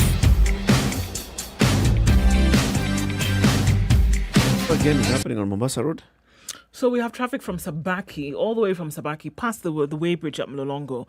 Very, very slow then as you past the Nation Printers and then heading out towards General Motors, not moving at all. Remember, there's that diversion from the main highway, so we're using one lane. Everybody who's coming from that direction is using one lane.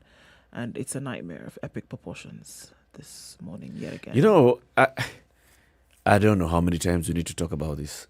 I think we need to talk about it as many times as we can until something is done about it. I just cannot understand how somebody just wakes up and goes back to bed and sleeps at night, knowing that children spent a night on the road.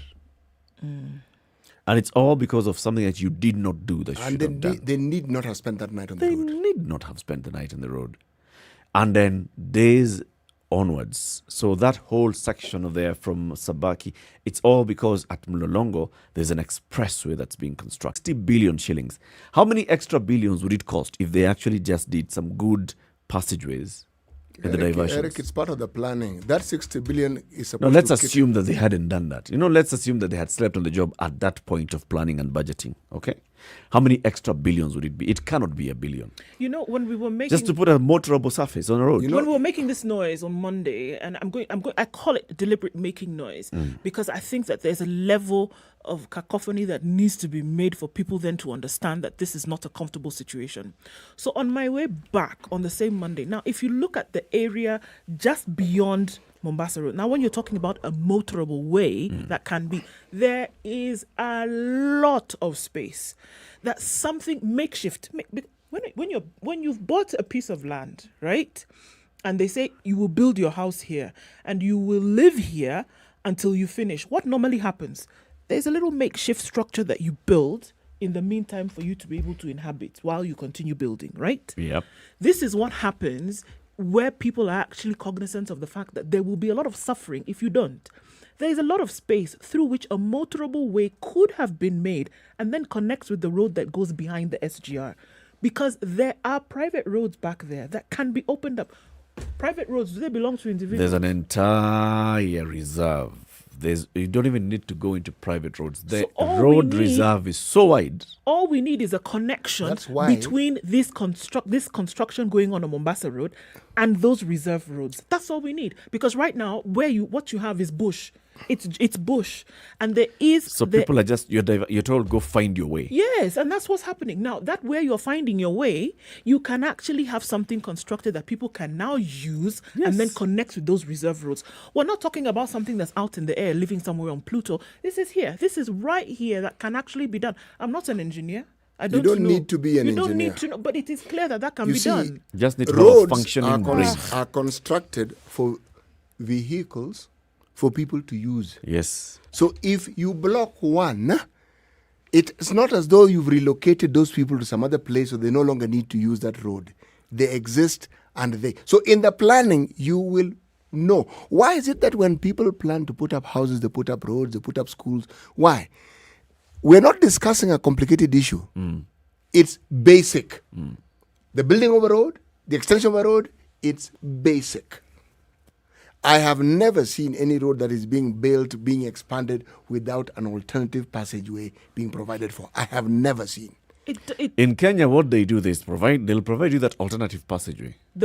And that's you see this section of the bush here? Use it. That's a passageway for you.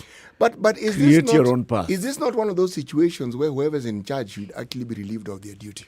Because clearly they do not know what they're doing. Well, it's not a question of come and explain to us what you're doing. No. Give the job to somebody who clearly, because we've been talking about this since the beginning of the year, and since this, what is it called, expressway? Yeah. Okay.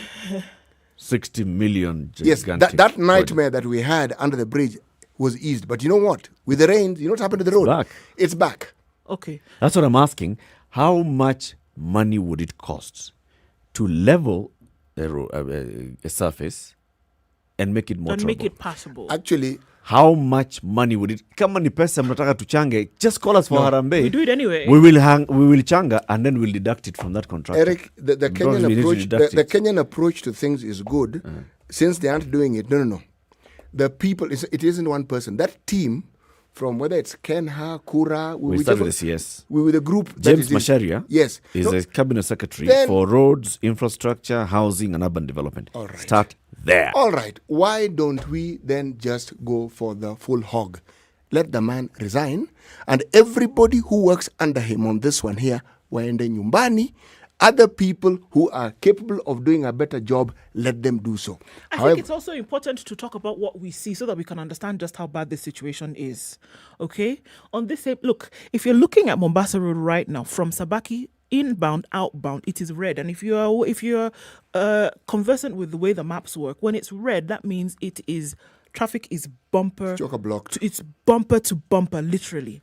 You have people who are trying to take their children to school, and then you take a 5-year-old child and put on a motorbike at 6 a.m. when it's still dark in some parts, and you're putting them on a busy Mombasa road because there's a gridlock and they cannot move, and this child then will be late to so this one I saw with my own eyes coming back in this direction. My own two eyes, myself. I personally, me.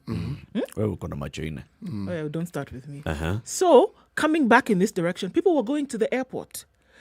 People were getting out of vehicles, putting luggage on a motorbike. Your luggage goes, and then you get on another motorbike and go. People were getting out of vehicles and moving because they could not move. A stretch of 1 kilometer to take it to the airport was packed for 2.5 hours. A 1 kilometer stretch, 2.5 hours, and you're not off of it. Not because there are more. Somebody was saying, people have bought more vehicles. No, that is not the issue. It's that you're dealing with a major construction and that you have not made adequate alternatives for people to move. And it is not about people complaining. Do you know, we talk about the money that you're spending on this. This thing is not sweeting my belly at all. I really, really do not like it because you're dealing with things. People are losing money on this road every single day.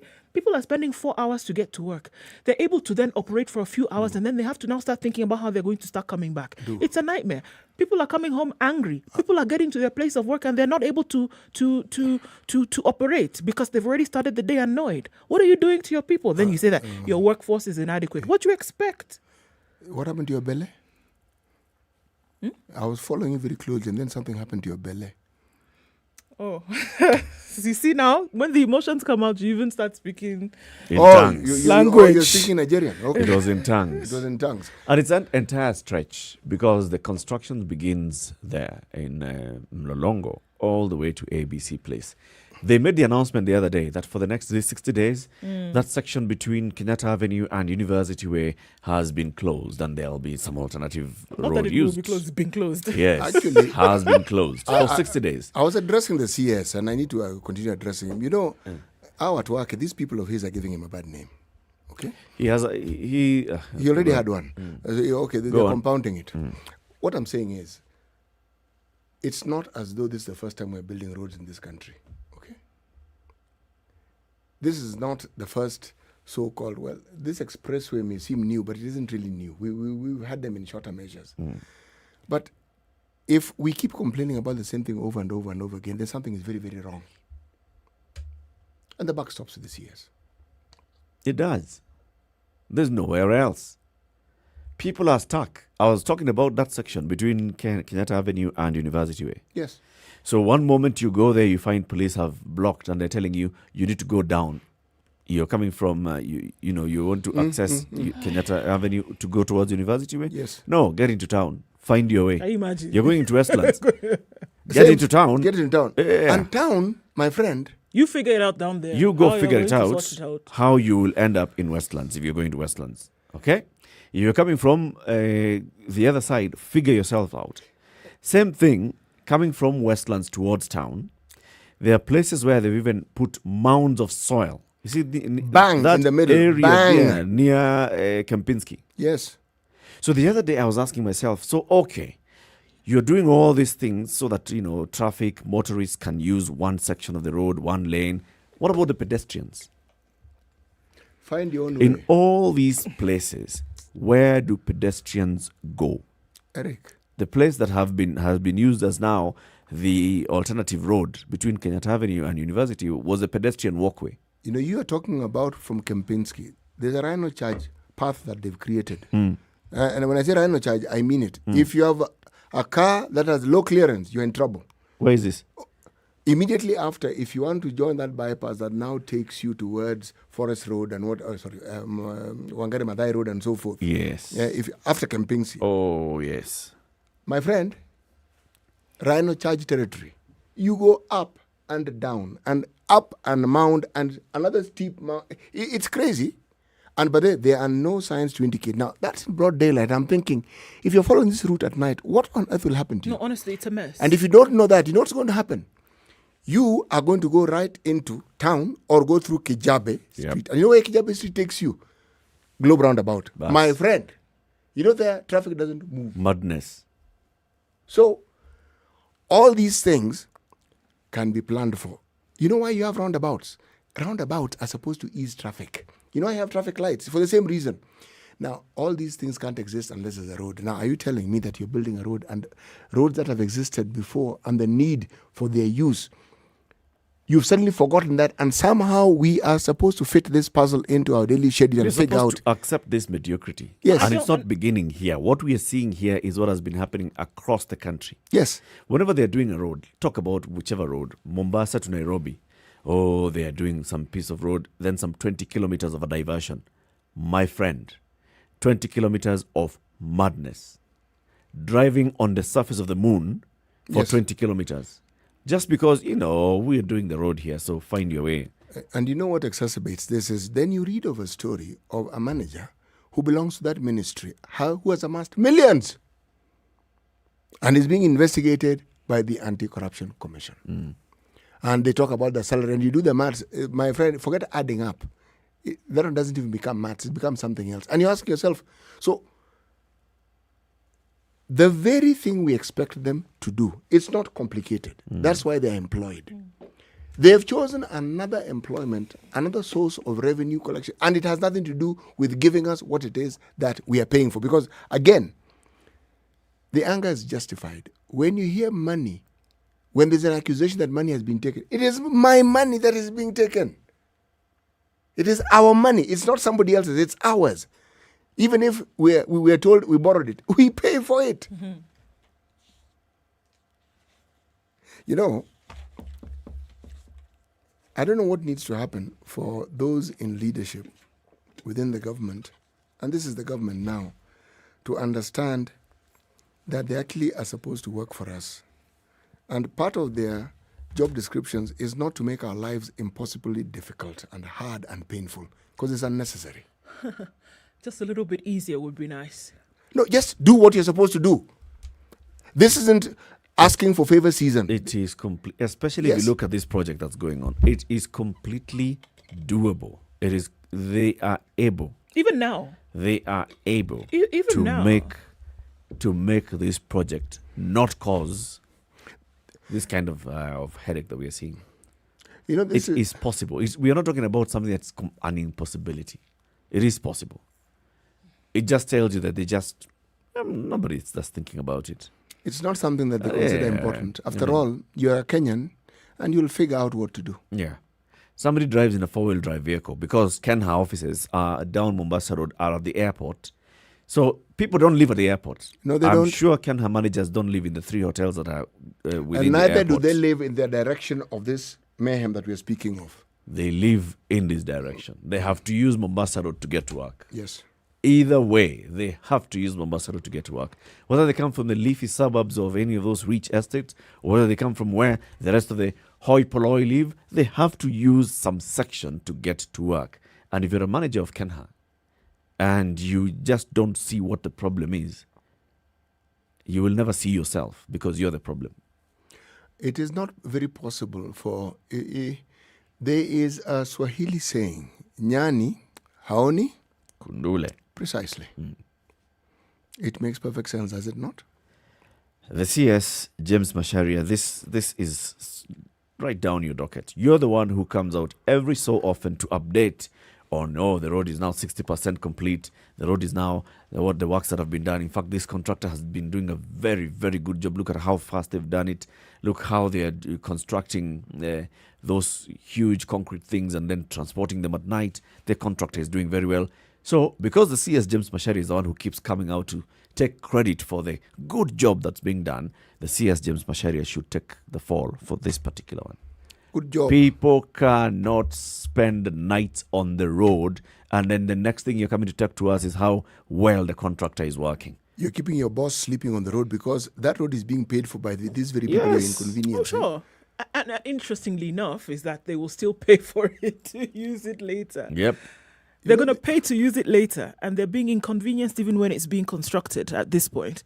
And there's a part of the money that they pay in taxes every day going towards this. We can't run away from that reality.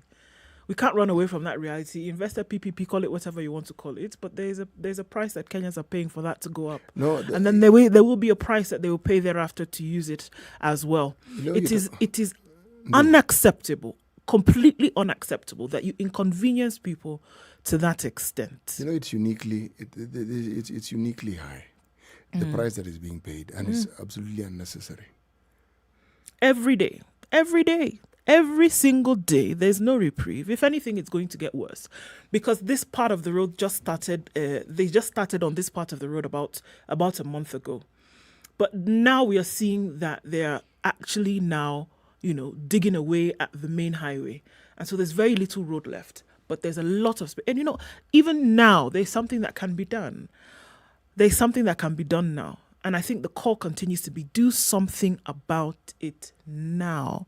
You will not see the effects beyond maybe angry voices today coming out in protest about this thing. But you will see the effects later. Because every single day, when you keep people in traffic, can you imagine that you're keeping people in traffic for 8 hours? Cumulatively on a day, you're keeping people stuck in a spot. They're sat in there. Children are sat in a bus waiting to go to school. People who are supposed to be going to work or their businesses are sat in public transport, in their personal vehicles, waiting to go. Do you know how much you're losing on a daily basis? Do you know how you're affecting the psyche of the nation that is supposed to be working? Do you know? Do you realize how much more do you expect people to sacrifice on top of the wahala that they're already going through? I mean, no. And if it's not a matter of, Eric, that, they didn't think about it. It is not being considered at all. No, consider also do. It's not being considered that, okay, how are we inconveniencing people? It's in the plan. On a daily basis. I mean, every single day. The fact that this thing happened, for example, Friday, okay? It was everywhere. It was in the news. It was on social media. Everywhere. People are stuck on the road. It was reported, obviously, by the police. There's reports that escalated to headquarters. It was reported by national government officers that this has happened overnight. By the time Kibicho and Matiang'i are getting to office in the morning, they are receiving this. Kibicho and Matiang'i are the Prime Minister and Prime Minister PS. They should have asked, hey, what's happening here? Why are we seeing people spending a night on the road? We should have seen the CS, the PS for infrastructure, the Kenha bosses. The Director General of that particular outfit. Kenha. Yes. The contractor on the ground saying we need a solution now. In about 10 days, this thing... Not even a statement to say we apologize for the inconvenience caused last night. We are going to address it. Nothing. Next we're going to see them on TV. Oh no, the contractor has done so. And now I think we are 80% done.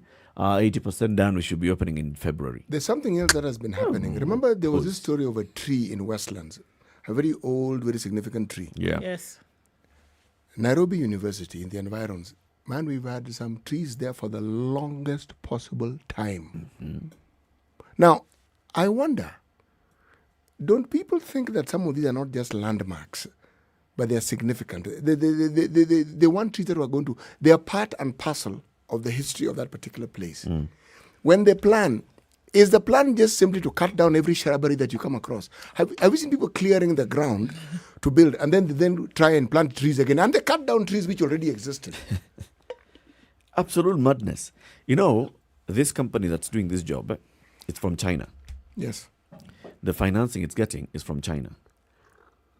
In China, when they are doing a road, yes, they do a road, they make sure that everybody is able to get alternatives. When they finish that road, even if they had cut a tree, you will find full-grown trees by the road. If it's a new city, they will build a city, they will plant full-grown trees. That means that they know we have cut a tree, we are not going to spend another 25 years waiting to grow a tree. There are trees in certain areas. Go and transplant those trees. Bring a full-grown tree, come and plant it here. Hmm. And similar to the one that we uprooted. To the one that was uprooted. What are they doing here? Cut the trees, and then now we shall expect now the new NMS or whoever will take over as a Nairobi governor, whether it's Sakaja or who, to plant a tree and water it and watch for the next 25 years as that tree grows to what was cut. This company knows what it could do. They know full well. The people who are in charge of this have visited China. They have been taken by these companies to China to see what they do with their roads. But they come back, unajua hii ni Kenya. Watu watazoea tu. Or better still, Madness. it's in the plan, but surely. That's another project. Yes. How many lanes was it you said? 6? No, we only need 3. So what happens to the other 3? Yeah. That's what happens to the other 3. We'll talk to you later. Yes. This one, we cannot accept this as Kenyans. We should not be accepting these as Kenyans. We should not be sitting down in traffic every day and not making noise about it. And we shouldn't be driving on terrible roads We that are a complete mess. And the moment it rains, you can't tell where the road begins, where it ends, where there's a pothole, where there's a dip, where there's a crater. You have absolutely no idea. And somebody is sitting somewhere in an office, earning a salary. Being paid. At the end of the day, compiling a report. Yes. And saying this is what's happening with that project. Kwenda huko.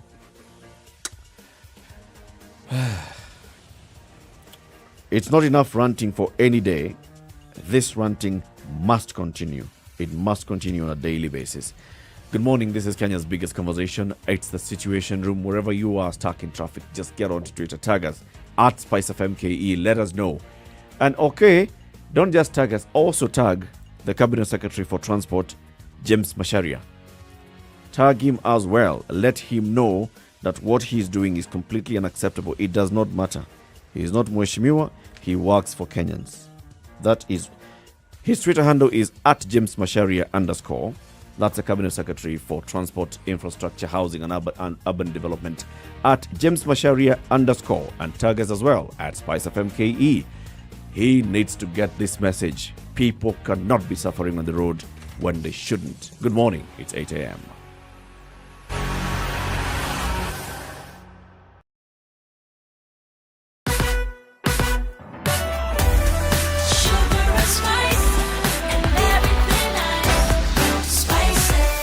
Spice up your life.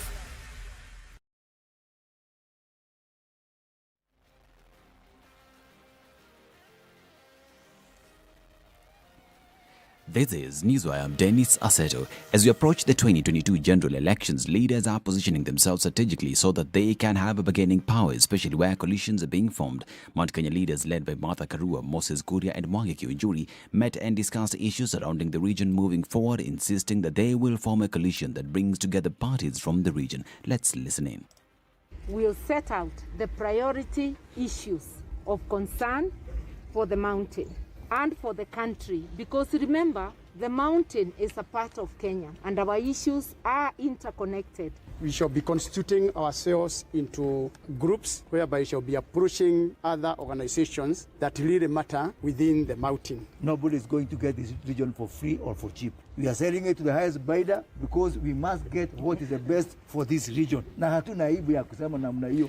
They say that the Forum for Mount Kenya region will see political parties maintain their entities even as they strategize on being part of the next government. Yes, already we have a coalition called Forum for Mount Kenya region. We shall be courteous enough to ensure that what we shall discuss and agree upon as a region, we shall discuss the document that we shall come up with all of those candidates. Wengine wamesema ya kwamba ati sisi wengine wetu hatuna haki ya kuwa na vyama vyetu. Mtu asituambie kwamba ndio tuungane na wewe, lazima tuingie chama chako. Kama hautaki kuunga mkono utasema, kwa sababu hatuwezi kukuunga mkono kwa nguvu.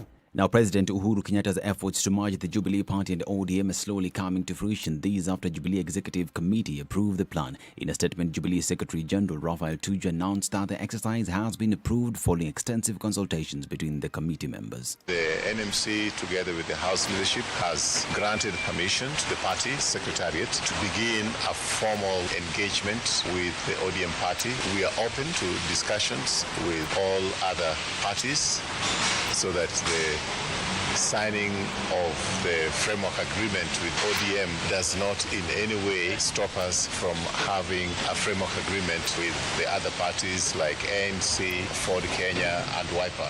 Over 2 million Kenyans in 12 arid and semi-arid counties stare at starvation due to drought. Now, Kenyan Red Cross head of disaster Elijah Muli says that the number is expected to rise if there is no immediate action. By end of the year, it is expected that at least 20 out of the 23 counties will be needing support if nothing happens. At least 2.1 million Kenyans are at risk of the effect of drought, and this is where we have also heard that a lot of actions are asked for. The purpose of this mission or this discussion was to be able to have this information out there early enough so that we don't wait until when the situation is worse, then we start now moving up and down calling for action. This is Newswire. I'm Dennis Aseto.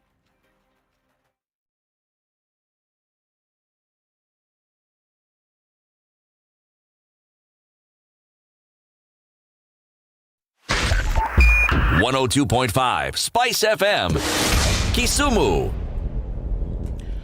Okay, in addition to what's going on Mombasa Road this morning, it doesn't look good at all. We also have some traffic coming out of Westlands because of that closure of the ramp. Everybody's headed the Muthui way. And then out into the city from that area. So let's just keep an eye on that for now. Traffic is quite heavy. We're in the middle of traffic hour this Wednesday morning, and it's going to be this way for some time. Coming out of Survey on Thika Superhighway as well is quite heavy. As you join with the Pangani underpass there, coming from Kiambu Road, that one is another mess. It's jam everywhere you look this morning, guys. Keep your wits about. Let us know where you might be stuck this morning. Is there routes that we can offer as an alternative? We will let you know. The bypasses, if you can get to them, are actually performing really well today. Use those if you can. But if you're stuck, we're going to send a little bit of grace your way, and hopefully you get out of this with a good head on your shoulders. But let's keep an eye on what's going on right now. SpiceFM KE on Twitter. Text on 40127. Let us know what you see.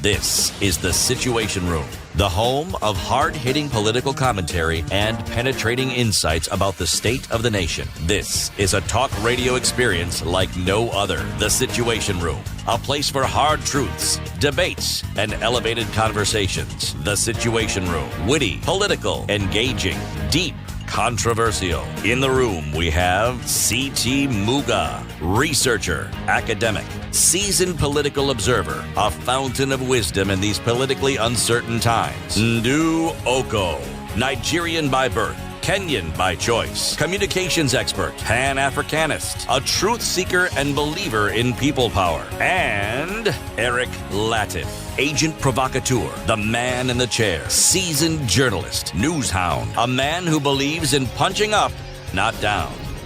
This is The Situation It's 5 Room. minutes after 8. Kenya's biggest conversation gets into the third hour. We are here until 10 a.m. It's the 18th day of August 2021. CT, today's proverb. The only time you will see a quiet snake is when it has swallowed another snake. Mm-hmm. The only time you see and hear a quiet snake. The hearing bit is your addition, but let's accept it for the time being. Well, the only time you will see a quiet snake, seeing here involves hearing, as you would like it to be, is when it has swallowed another snake.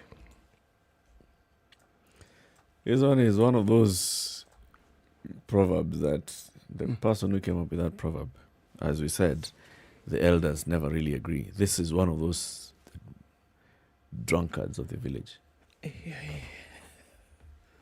If you say so. Doesn't make sense at all.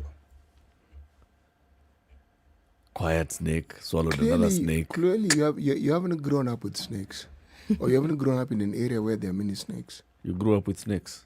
I grew up in a place where there are many snakes. How many did you swallow? Wow. I need to be a snake first. But you grew up with them? Yeah. Once saw them, they visited you, you'd find them in the house, you'd find them in the bedroom, you'd find them in the garden. You came across snakes fairly often. All right. How many snakes did you see that had swallowed snakes? On that geo, I saw quite a number. As you were growing up with snakes? No. They just I happened to come by them in the normal course of life. I wasn't studying them. Yes. I am taking the view that whoever came across this particular proverb had studied them. Yes. I just observed that snake there, and I knew green snake, not so green snake, long snake. I saw them. Yes. Eric doesn't like snakes. No, I have no issue. I've also seen snakes as I grew up. Oh, you did? Yeah, but that whole issue of, quiet snake, swallowed snake, that's... A proverb should start by making sense. Okay. And then now you can look at the other side of the sense that's being presented by a proverb. Why don't we ask our listeners if somebody makes sense of this proverb? Yeah, if anybody has ever come across a snake that swallowed another one and it's not quiet, or a snake that is quiet and it's not... As I said, Natural Geographic, I've seen king cobra swallowing another snake. And before they swallow it, they're noisy. Yeah, it's a fight. It's a fight to the death. The one that wins swallows the other. Welcome to our audience on KTN Home. You're joining us for until the top of the hour. We are also live on SpiceFM and SpiceFM KE, YouTube, Facebook, Twitter. And we're starting a conversation today, and we want this conversation to engage the Cabinet Secretary for Transport, Infrastructure, Urban Development and Housing, James Macharia. On the 16th day of July 2021, he was on this road, the Mombasa Road. He was inspecting the construction of the Nairobi Expressway. He was saying that the project was 60% complete. It's expected to be completed and open to traffic in early 2022. How many months do we have until the end of the year? 4.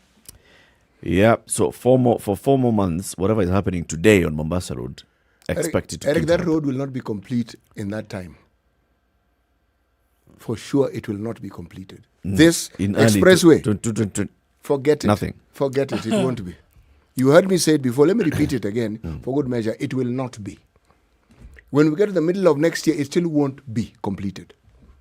He should talk about the end of next year or the year after. This road, this expressway, forget it. You don't see it? No, it will not be complete even by the middle of next year. Okay. Put a wager on that. Put a wager on that. That is 1. 2. For all that time until it gets complete, we need to have proper motorable alternatives on this road. That's doable. People cannot be spending hours on a road just because they are traversing gullies in the middle of Nairobi. You can't be visiting the garage 4 times in a month simply because you want to go and repair something that was damaged by a bad road. Worse still, children should not be spending hours in traffic. Now that's a cardinal sin. How on earth do you let these young Kenyans spend time on the road going to school, spend the night on the road in a bus on their way home? It's ridiculous. And this happened. It Exactly, happened no, once, sorry. Not ridiculous. happened Preposterous. twice, happened thrice. It happened on Friday. People spent hours on the road, on this road between, on Mombasa Road all the way to Mlolongo. People coming to work every morning using this road are stuck in traffic. And a cabinet secretary and principal secretary and the director general of Kenya National Highways Authority and the project manager and the person who's in charge of roads in Nairobi City County and others are sitting comfortably, going to work and using sirens to come and inspect the traffic, the project. And they don't know this. They need to know this. And that's why we're saying this morning, complain. Are you stuck in traffic today? Yes. Let the cabinet secretary know where you are. At James Masharia _ that's his Twitter handle. Tweet and tag him at James Masharia _ Tag us as well at SpiceFM KE, because this conversation must happen until he just has the decency to apologize to the people who are suffering on the road and take action. It's a job that should be done. Yeah, sure. And this is the thing. I think that is the painful thing, that there's something that can be done, but just because of the lack of consideration of the people who continue to suffer on these roads on a daily basis, then nothing actually is done. And it's not rocket science. And I keep saying, even this rocket science, there are people who went with rockets to the moon. They were able to figure this rocket science out that we keep saying. So this one, you can actually also figure out the alternatives that we are talking about. A passable road so that you can decongest this situation is actually possible. It can be done. It just needs to be done. We've asked for this since last year. Perhaps we need to be a little kinder. If what we are asking for is beyond the capacities of these people whom we have mentioned, there are many other Kenyans who can actually do this job quite well. Perhaps it is time for them to seek alternative engagement. Lighter duties, and leave these duties to people who are not only willing and capable, but will ensure that these things are done, and not talk to us and talk at us as though we have some addled minds and we can't figure out what's going on. These ones are worse. They're not even talking. You suffer. Are you stuck on the road? Regarded. You're not regarded. You're supposed to be coming from the city.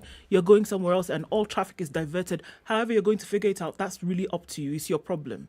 It's not being considered. And I'm saying that's what the painful thing is. It's not, okay, maybe they'll get through it today. It is that it does not even come into the consideration of these minds to say, okay, what is going to happen? The person who's carrying his or her goods to market and is sitting in traffic for 4 hours on Mombasa Road, does it even make sense? Fresh produce spoiled before you get where you're going. Children supposed to be in school. They are the time where they're supposed to be productive, maybe doing some kind of review at home. It's not happening. They get to school tired. They leave school even more tired. Change of government. Let's talk about alternative leadership then. All right? Yes, let's talk about alternative leadership. NARC Kenya Party leader Martha Karua joins us on the line. Good morning, Martha. Morning. Sorry, we have taken a bit of to get ourselves riled up before we brought you into the conversation. But look, it's something that even you, I'm sure, would have something to say. I think so. I don't think we have figured out how to make it easy for everybody to travel from home to work and back and to move around town. We all see it, including the cabinet secretaries, like it is solved itself. I'm now seeing on Thika Road, them doing, I don't know whether bus stops for the rapid bus. Yep. That is now constricting the road because from 3 lanes to 2. Yep. So this, instead of decongesting, will again congest. And I'm looking at the sides of the road and seeing space where they could have brought that without interfering with the existing 3 lanes. So I don't know who is planning, who is thinking about this. Where is the good rail that can ease Mombasa Road? Because good rail transport would ease Mombasa Road. So it's just crazy. It's a lot of, stuff that we talk about on a daily basis. We talk about this here. We bring in the CSs, we bring in the principal secretaries. It's all talk. And all of us as Kenyans, now we need to raise this voice collectively at James Masharia _ As a cabinet secretary, tag him, let him know that no, we cannot continue like this for much longer. So a section of Mount Kenya party leaders have formed 2 committees that will draft priorities of the region for the presidential candidates come 2022 next year. This is page 9 of the Standard this morning. Led by Martha Karua of NARC Kenya, Moses Kuria of Chama cha Kazi, Mwangi Kionjori of the Service Party of Kenya, the leaders maintained that they will endorse a leader who will accept to deliver priorities of the region. Ms. Karua explained that one technical committee will list the priorities of the region, while the other will mobilize social, political, religious, opinion and business leaders, which will give rise to the Limuru 3 meeting. She said they are urging leaders of various political parties with a presence in the region to join them to solidify and consolidate their say, be it ODM, Jubilee, UDA, whoever. The meeting took place in Thika and it brought together 6 political parties in the region and an association of former councillors. They resolved that they will abandon their preferred presidential candidates for the sake of the unity of the region. Martha Karua, when we first saw the meeting, the first meeting that you addressed, yourself, the 3 MKs, Martha Karua, Moses Kuria, Mwangi Kionjori, talking about Mount Kenya, MK. I was among the first people who actually, among us, I said, all right, so we have the One Kenya Alliance. Now we are seeing a formation of the One Mount Kenya Alliance, or MOKA. and the questions that we ask ourselves is, what direction is this One Alliance taking? Are we talking about consolidating all the voices in Mount Kenya into one? Is that the direction that you're seeking to go? I think our direction is very clear. It solidifies the voice of the mountain. We are not talking about fielding a presidential candidate. We are not talking of who to support, but we want to come up with a menu, which then each candidate who wants the vote of the mountain will look at our menu and tell us whether they will be able to fulfill the things we want. We want to put our wish list, if you like, but after consultation, so that people can then go to their parties of choice, to their candidates of choice, with that wish list. And they say these are our demands. And we will then caucus and see which formation accepts what we are saying. Yeah. Okay, I think when we saw this, Martha, I think that there was the general assumption that, it's a formation of another, coming together that would then field a presidential candidate. And so all kinds of questions arose from that. So are you saying essentially that it is then the considerations of the people of Mount Kenya that has now formed this as another group to then make demands of whomever a presidential candidate will be, regardless of where they come from? So this is purely for the people of Mount Kenya? This is purely to secure our interests and our place in the coming dispensation, and also to secure national interests. Remember, Mount Kenya is a part of Kenya. Our interests are intertwined with the interests of Kenya. If it's the issue of peace, human rights, the economic interests, the issue of how resources are allocated fairly. Those are issues that, even though they affect our region, will affect the rest of the country. So it's to secure regional and national interests, and to help us join the conversation with one voice on those issues. But it is not to limit the choice of people on their preferred presidential candidates. And that's why we say, irrespective of political affiliation. But when you say one voice, Martha, I begin to wonder, is it really possible to get one voice coming from this region? Already, there is a voice that says he was anointed as the voice of the region, and this is Speaker Justin Muthui. There are others who... Sorry? He is part of us. He's part of this. He was absent with apology, yes. And then there are other leaders. It doesn't affect his spokesperson business. Even with a spokesperson, you still need to come together and agree these are our demands. So we have Speaker Justin Muthui. We have other party leaders. For example, Usawa Kwawote Mwangi wa Iria was also not present. And we've seen him also saying, okay, these formations that are coming up are a waste of time. He is entitled to his view. We are entitled to ours.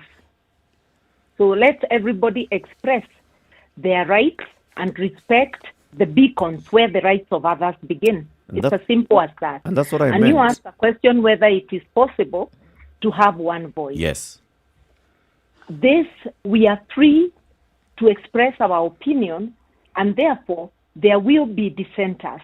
It cannot be unanimous.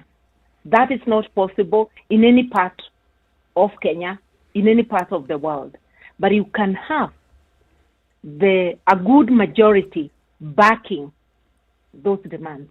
So we are looking to bring in as many as we can, and the people of Mount Kenya as well. And it is resonating very well on the ground. So, Mheshimiwa, do I hear you to be saying that the efforts that you're making, the aspirations that you have, are to bring in more support, and support here perhaps other dissenting voices, people whose parties or who as individuals have a following, so that when you then speak, it will then be stated correctly that you actually are representative of the people or the voices of the majority of people in central Kenya. Is this what you're heading towards? It is not a personal initiative. It's a forum for Mount Kenya leaders.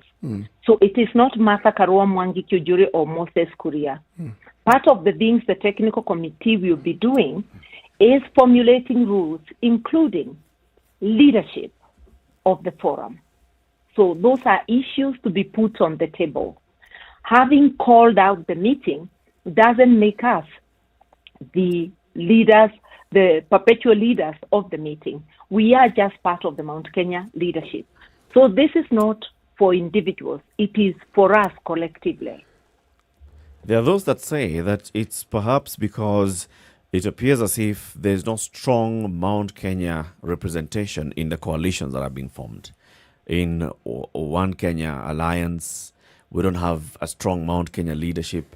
When the president was meeting with One Kenya Alliance and ODM, there was still no strong presence of Mount Kenya leadership. That now what you're doing is you're coming together as the political leaders of this region to sort of create your own bargaining power, to give yourselves leverage.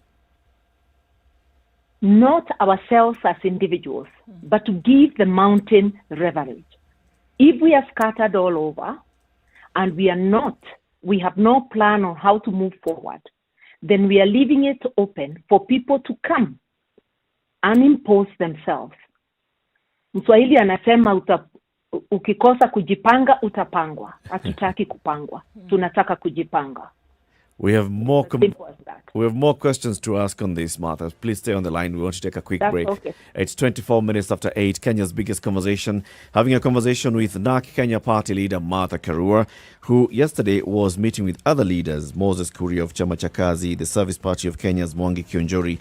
Others who were present included DPs Esau Kioni, the New Democrats led by Thuo Madenge, and the People's Party of Kenya, and many other leaders. She says that the Speaker of the National Assembly, Justin Muthui, sent his apologies, would have wanted to be there. We know he was having another meeting with Muhisa Kitui and Kivutha Kibwana. What is the conversation that's taking place in Mount Kenya? That's what we're having this morning. Let's take a break. We'll be back shortly, live on SpiceFM, online, and KTN Home.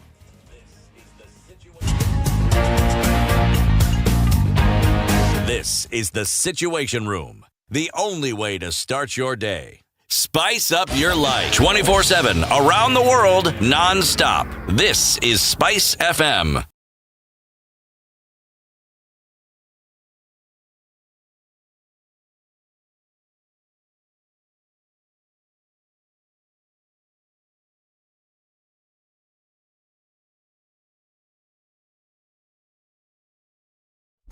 Classic soul, R&B, smooth jazz, neo soul, and nostalgic ballads. Make some noise. Yeah! You're listening to Spice FM.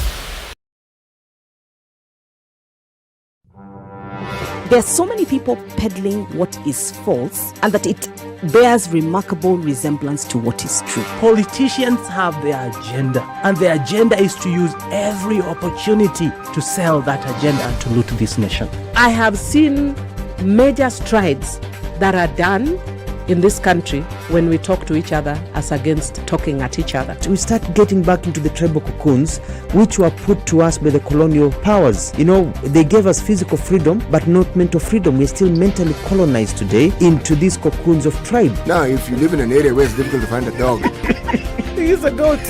I kid you not. In which part of this country is it difficult to find a dog? So that you resort. Nafandi hii umbo yako iko na pembe. Hii ni umba special. This is the Situation Room, the only way to start your day. The weather with Spice FM. Cloudy conditions in Nairobi at 16 will come to down to lows of 13, highs of 23 today. Rain showers at 13 in Nyeri, highs of 20. 25 will be the high in Nakuru.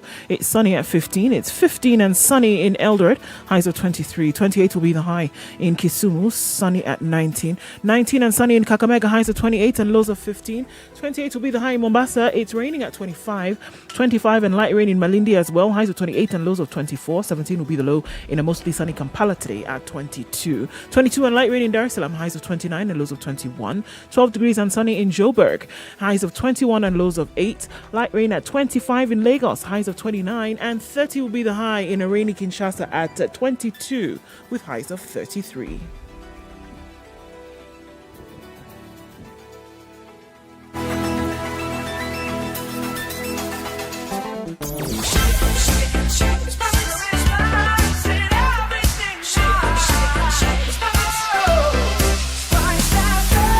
Spice up your life. Okay, still continues on Mombasa Road this morning, in and outbound. Traffic still quite heavy. Also coming out of industrial area all the way from the Donholm station through to the Likoni roundabout, spilling a little bit then onto Mombasa Road. Enterprise Road also giving us those issues today.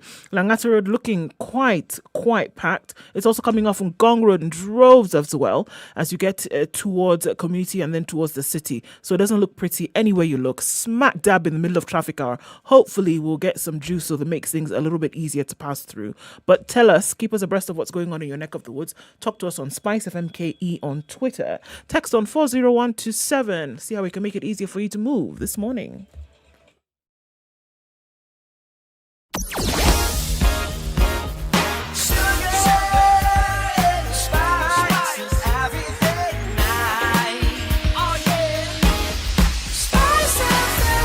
Spice up your life. Mature, intelligent talk every morning. Spice up yourself.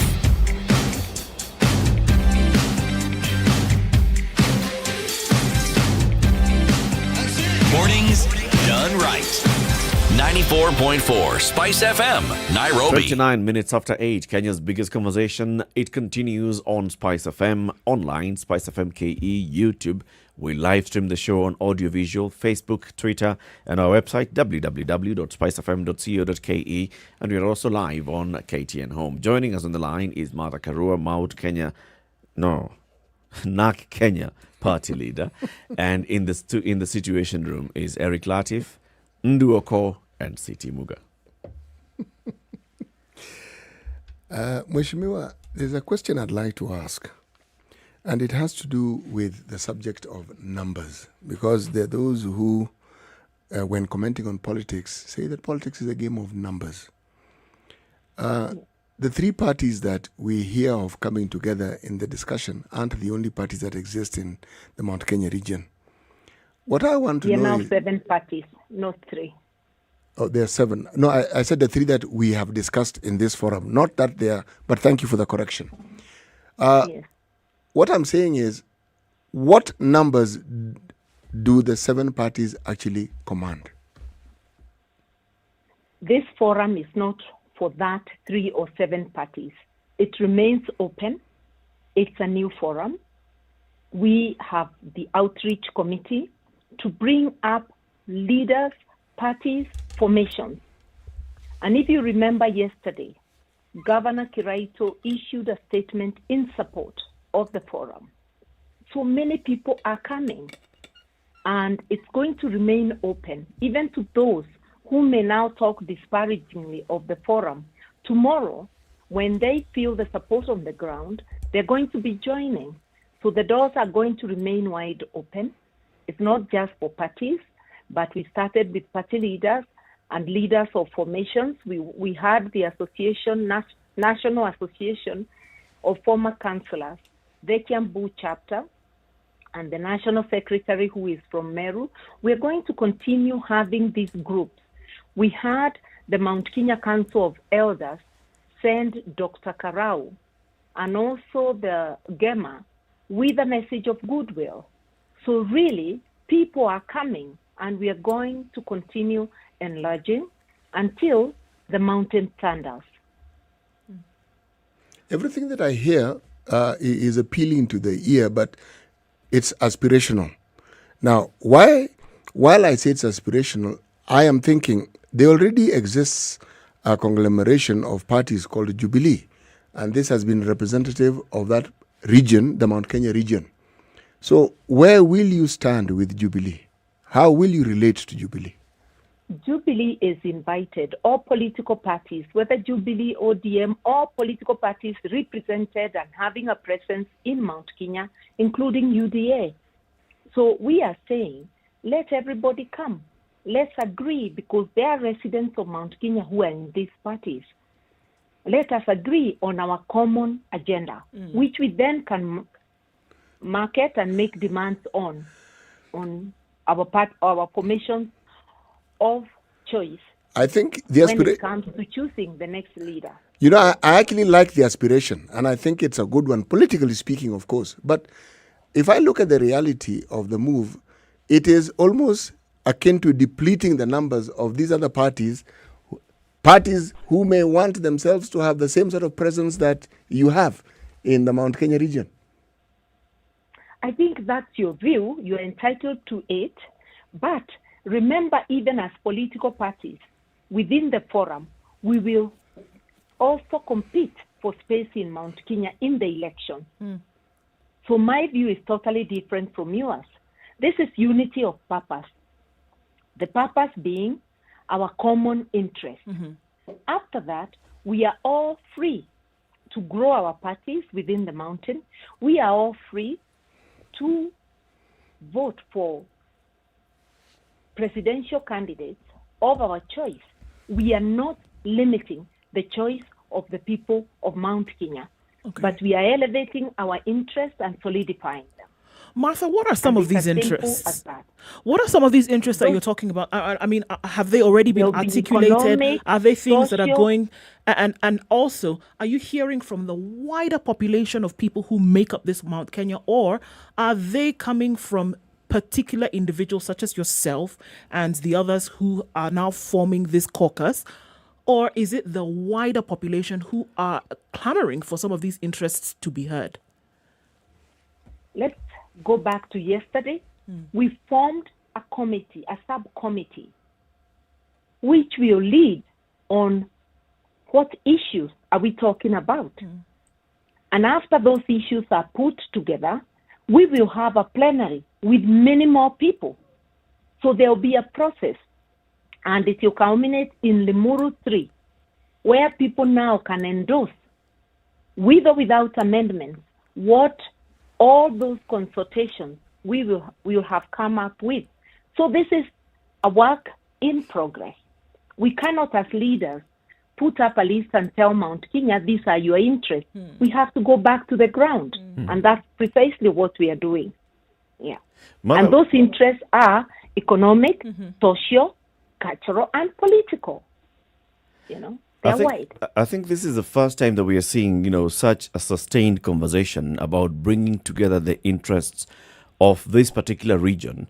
And the conversation have taken place. Now you and this caucus, previously with even the coming out of Justin Muthui as spokesperson, others coming out to say, what are the interests of the Mount Kenya region and how are they going to be taken care of? Is this a sort of conceding that for the first time since multi-party elections, Mount Kenya is likely not to field a candidate in next year's presidential election? In 92, Mount Kenya had at least 2 candidates. 97, Mount Kenya had at least 2 candidates. 2002, at least 2 candidates. All through, until even the current president is from the region. But this is a time when we are seeing it's as if Mount Kenya is coming together to say, we want whoever becomes president, whoever becomes a presidential candidate to come and negotiate with us on how they're going to take care of our interests. Are you saying that it's likely Mount Kenya is, for the first time in a long time, not going to have a serious contender? Not so, because the Constitution has not stopped anybody from Mount Kenya who wishes and who feels the need to serve Kenyans at that level from fielding themselves as candidates. But whichever candidate, whether from Mount Kenya or from any other region, we will have to take care or to take into consideration the interests of Mount Kenya. And we've always had a caucus on what our interest and direction is in every election. I remember we had this in 97, in 2002. There are always caucuses within a caucus. And Mount Kenya is not special. We have seen people in Western caucusing. We have seen people in Nyanza caucusing at the coast. We have seen people in all regions of Kenya caucusing. But when Mount Kenya caucuses, it raises temperatures. Why do you think that is so? I don't know. There are some that have said it's some sense of entitlement. Because we are just as entitled it's as if the leaders of this region other... come and say that we have the numbers and so you must come and negotiate with us. We are as entitled as any other Kenyan. Those in Western are putting up their demands. Those at the coast are putting up their demands. Pastoralists put up their demands. Are we trying to say that the people of Mount Kenya are not entitled to put their demands? I think we are saying we are equal to any Kenyan, and therefore, when we caucus together, we caucus because we too have a stake in this nation. And we are not going to be cowed not to put up our needs. Because what I hear you saying is because your numbers are high, please keep quiet, lie low. No, we will exercise our rights just like any other Kenyan, and we will participate in nation building just as any other Kenyan. And that's why we are saying regional interests intertwined with national interests. Mount Kenya is not an island. Our needs are intertwined with the needs of the rest of Kenyans. Mheshimiwa, you're absolutely right. You are absolutely right, and the Constitution supports you 100%. I support that view as well. But there's this small matter when it comes to politics about the optics. That region has produced 3 presidents. And the way politics is viewed and the way Kenyans view politics is that when you have had 3 presidents, optics, not reality, optics, are that this region has received more favor than other regions, even if that isn't the case. So when we are talking about politics and we are talking the reality of politics now, there is the question which the president himself brought to the fore of saying, let other regions also present a candidate who might be the president. So it's within that context, I think, that Eric was saying that when one looks at it, there are these discussions that have been ongoing and there are these discussions that have been there. It's just a discussion within the political realm. Me and you and every leader have a responsibility to steer conversation responsibly, telling people that because a region has produced a president or 3 presidents, they should cede their rights is totally wrong. What advantage has Mount Kenya had because of producing 3 presidents? Is it the road network? Is it our schools? What advantage? Those are the things we should be looking at. Right now, Nyanza has had great advantage with the projects the 2 brothers are taking to Nyanza, the president and Right Honorable Raila Odinga. I have traveled Kenya and I know road networks in other parts of Kenya are better than in my place. You know, not the whole of Kenya, but in some parts. So what advantage does Baringo have for having had Moi for 24 years?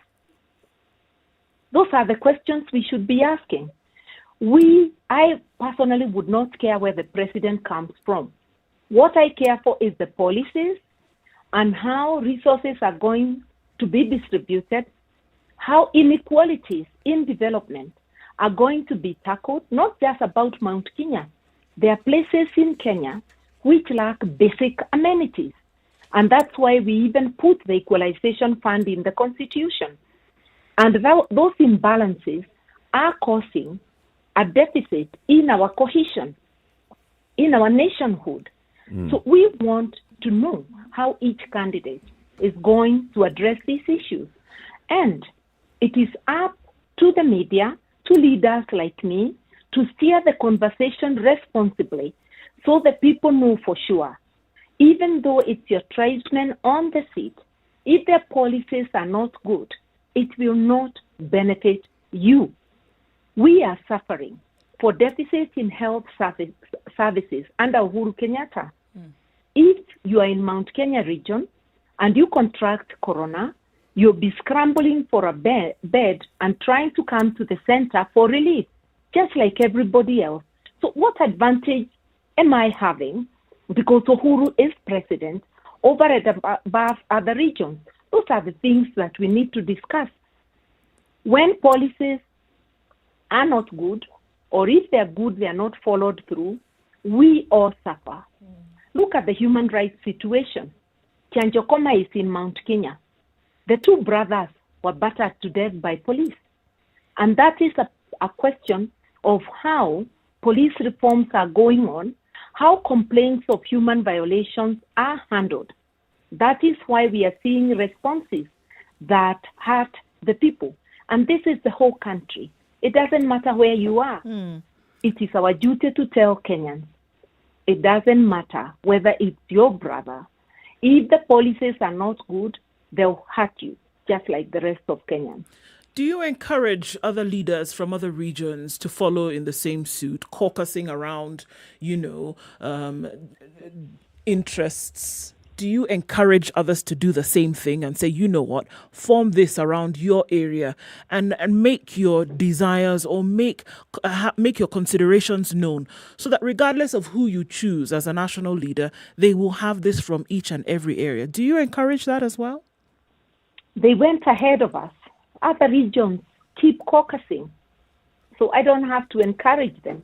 And by the way, the Constitution does recognize community of interest. And that is how even the counties were formed around community of interest. We have regional blocks, economic blocks. So people are already caucusing on matters affecting them. Just let's expand this so that we know what it is that we are demanding.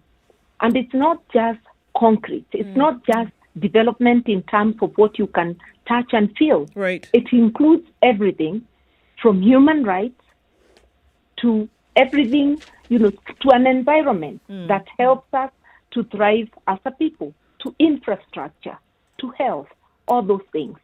And although their regional interests intertwined with national interest. How much more powerful do you think a caucus of a national representation then would be? Because there are leaders whom you know who are from other areas in the country and not necessarily just from Mount Kenya. How much more powerful do you think a caucus of such a nature would be that is saying these are our demands, notwithstanding where we are from, but the nation as a whole, and we are saying this is what we demand of a leader regardless of where we are from, in order for this country to go forward? We still are having such caucuses, maybe not a national forum, but we've been having tea with leaders from all over. But sometimes it's with leaders who are aspiring.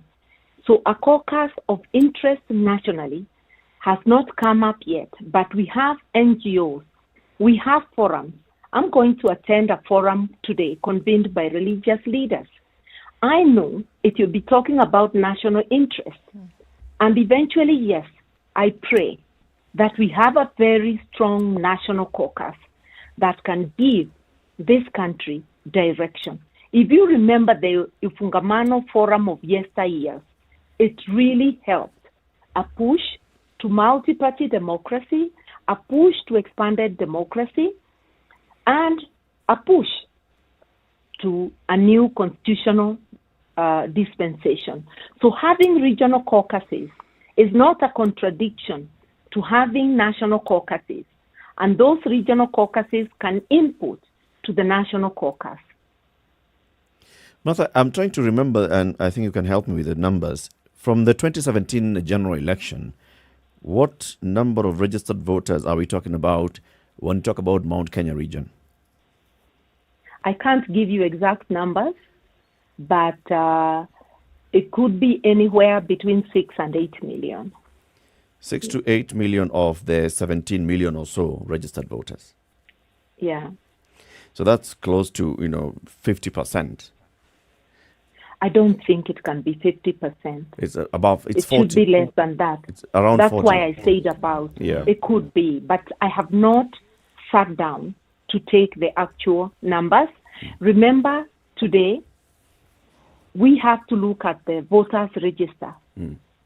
And the voters register today may also not tell us exactly, because when they open the recruitment, things will change. But roughly speaking, it could be anywhere between 35 to 40. And this is where I'm conflicted, Mother, because I'm looking at parties that are national in nature. NARC Kenya, for instance, is a national party. You have championed this party as a national party. You have said this is a party that represents the interests of everybody countrywide.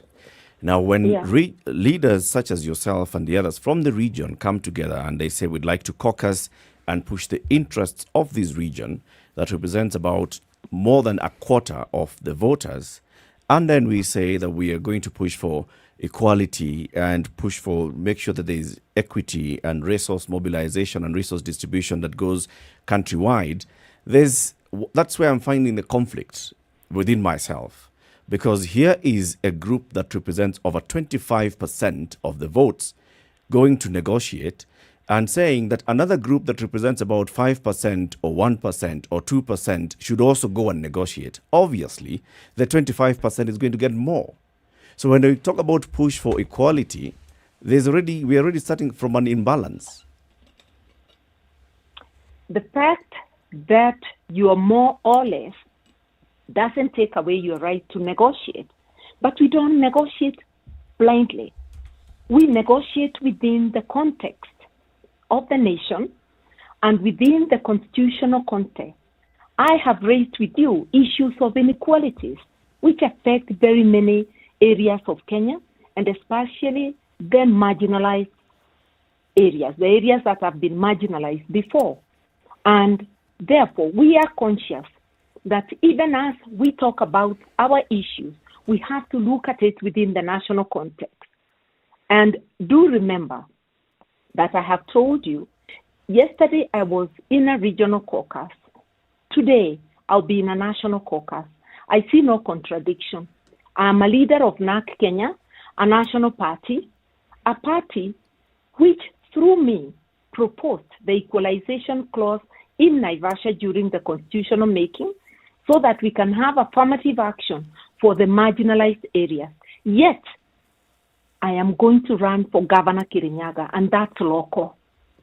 It has no contradiction with the fact that I am leading a national party and our policies are equality for every Kenyan in development, in services, in everything. There's no contradiction. You can think global, act local, and you can think local and act global. So all those things. Let me ask the question though, because remember what I was asking was more about the optics, not the reality. How exactly, beyond the invitation, are you trying to get other people who are not necessarily in the Mount Kenya region to buy into your aspirations? You know, the people who should buy into our aspirations are the presidential candidates, whether they are from Mount Kenya or from other areas. Number two, our demands are not going to be secret. So if any Kenyan feels that they are oppressive to them, they'll be entitled to speak out, and we will listen, because Mount Kenya is a part of Kenya. It's not an island. So this is not a secret club. It demands in the open. Demands for good governance in Mount Kenya are demands for good governance in Kenya. So there is absolutely no contradiction. It's like in Parliament, a member of Parliament is a member of the National Assembly, not a county assembly. Yet, they will articulate the needs of their constituents within the context of the National Assembly and the national needs. No contradiction whatsoever. And if it is the optics, you and me have a duty to clarify to the people that there is no contradiction and both are not mutually exclusive. So what next in the caucus? So you formed 2 technical committees that are going to sit and then report back to the general caucus. From that point on, are you going to have like an election of leadership of spokespersons to have the people who are going to be negotiating? Because you don't want to have Esau Kioni coming to you and saying, I negotiated with Raila yesterday and we agreed on 1, 2, 3. You need to have a structured negotiating panel. Leadership issues are going to be tackled by those subcommittees. So we are going to see in the next 2 weeks another meeting to receive the reports of the subcommittees and a plenary, this time hopefully having more leaders, having more people than we had. We will keep expanding. The outreach committee will also have done its work. And finally, when all those issues are put into context, it will culminate in Limuru 3, which will be a much, much bigger plenary, having representation from all the counties of Mount Kenya. How will you address any possible conflict of interest? So, for example, we have seen Moses Kuria has been associating himself with the UDA camp. Or, as he is entitled to. Yes. So how would you be able to avoid conflict of interest when you're having those negotiations with all the presidential candidates? Such that the same Moses Kuria, when he's sitting down with, let's say, the leaders of OKOA or One Kenya Alliance, he knows he's representing not his one leaning of the UDA, but the leaning of this caucus. I don't think it is intended that if you are supporting candidate X, you go to negotiate with another candidate. It is intended. Once we agree that these are our demands, if you are in UDA, you'll be taking them to UDA saying these are our demands. If you are in One Kenya Alliance, you'll be taking it to them and to the very many other candidates. So there will be no awkward moment. Does this perpetuate in any way tribal leanings that could go towards the side of dangerous, Martha? Regardless of whether it is those who are pushing for a Mount Kenya agenda, those who may be pushing for a coastal agenda, does it do that in any way along any kind of dangerous lines, in your opinion? Nothing dangerous. The Constitution recognizes, and I'll repeat, community of interest. And people are always able to caucus among communities that do have community of interest. If it is resources you are sharing like water, even the water bodies, we have formed the water organizations along the basin, the whole basin approach. And that is community of interest in that particular resource. It doesn't lead you to negative ethnicity. Negative ethnicity is something people deliberately come up with for divide and rule. While community of interest is to champion things or that are of importance to a particular group. As women, we have caucuses. Even in Parliament, women have Kewopa, which is to champion their interests. That does not bring any contradiction with the fact that those women belong to other political parties, so long as they are able to recognize These are the common things to us as women, of which we can make it demands. The same as youth. It is no different with a regional caucus talking of community of interest. Martha Karua, NARC Kenya party leader, thank you very much for joining us. And yes, we now hear that you want to be governor of Kirinyaga. Again, you'll be vying. I said it before. Yes. Yes. Oh no, the last time you told us that you were thinking about it on this show. But now it's good now that in the situation room. Very clear. You've made it very clear. Asante sana for joining us today. And we want to say goodbye to you with this quote that is a favorite of yours, that life is like a camera. Focus on what's important, capture the good times, develop from negatives. If it is not worth it, take another shot. Precisely. Thank you very much and have a lovely day. Say hello to the religious leaders when you meet them. Asante sana and good day to you all. Thank you. Thank you. 3 minutes to 9 o'clock. Kenya's biggest conversation takes a quick break and then the conversations continue on SpiceFM. Nairobi 94.4, 87.9. Mombasa, Kisumu it's 102.5. Nakuru 96.0, 96.7 in Eldoret. Nyeri is 90.9. Malindi is 97.7. This is the Situation Room, the only way to start your day. Spice up your life. Have you seen them? Am I lying? Yes, it's a very nice outfit, I must say. Good Thank job. you. Asante sana. The compliment is well received. Good morning and thank you. Everyone was asking me what channel is SpiceFM. 96.7. Tell them that, right? Yes, now they know. Thank you. It's a pleasure to be here. Pleasure to have what you. What a beautiful studio, my friend. I've been to other radio stations, but I've never seen anything like this. Thank you. And it's very nice to be in a modern studio. Absolutely brilliant. And I have to say, it's a very cool ambiance here in your radio room. Just for our listeners, I think it is below zero. All right, it's here. So you've heard very from Martha Karua and what she's talking about their caucus. They're forming these caucuses. We want to open up the phone lines in the next hour and ask ourselves whether this is a proper way to go. Do you support caucusing on what she's talking about, community interests, as we go into the next general election? Somebody's asking, shouldn't we be listening to a leader's manifesto or plan and give them the space to deliver on that manifesto instead of attaching strings to them and saying, this is what we came to you and demanded and you shall do that? Isn't the Uhuruto example clear enough of dangers of being held ransom by party? So you've come in here, you are representing whatever interest and political party. Is that not the way to go? We want to open up the phone lines in the next hour. 0719 012 600 or SpiceFM KE on YouTube, Facebook, Twitter and Instagram. Let us know, do you support formation of regional caucuses that want to negotiate with presidential candidates on what ought to happen should that candidate win? Do you support formation of regional caucuses? That's a question we are asking.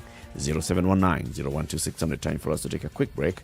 We want to see how the roads are looking like after the traffic. And remember, at James Masharia _ is the man that we need to talk to if you are stuck on Mombasa Road or anywhere in this country today. Let him know so that he does what is right. Good morning. This is Kenya's biggest conversation. Like I said, it's 0719 012 600 and SpiceFM KE, YouTube, Facebook, Twitter. Remember, we're also live streaming on www.spicefm.co.ke. It's now 9 a.m.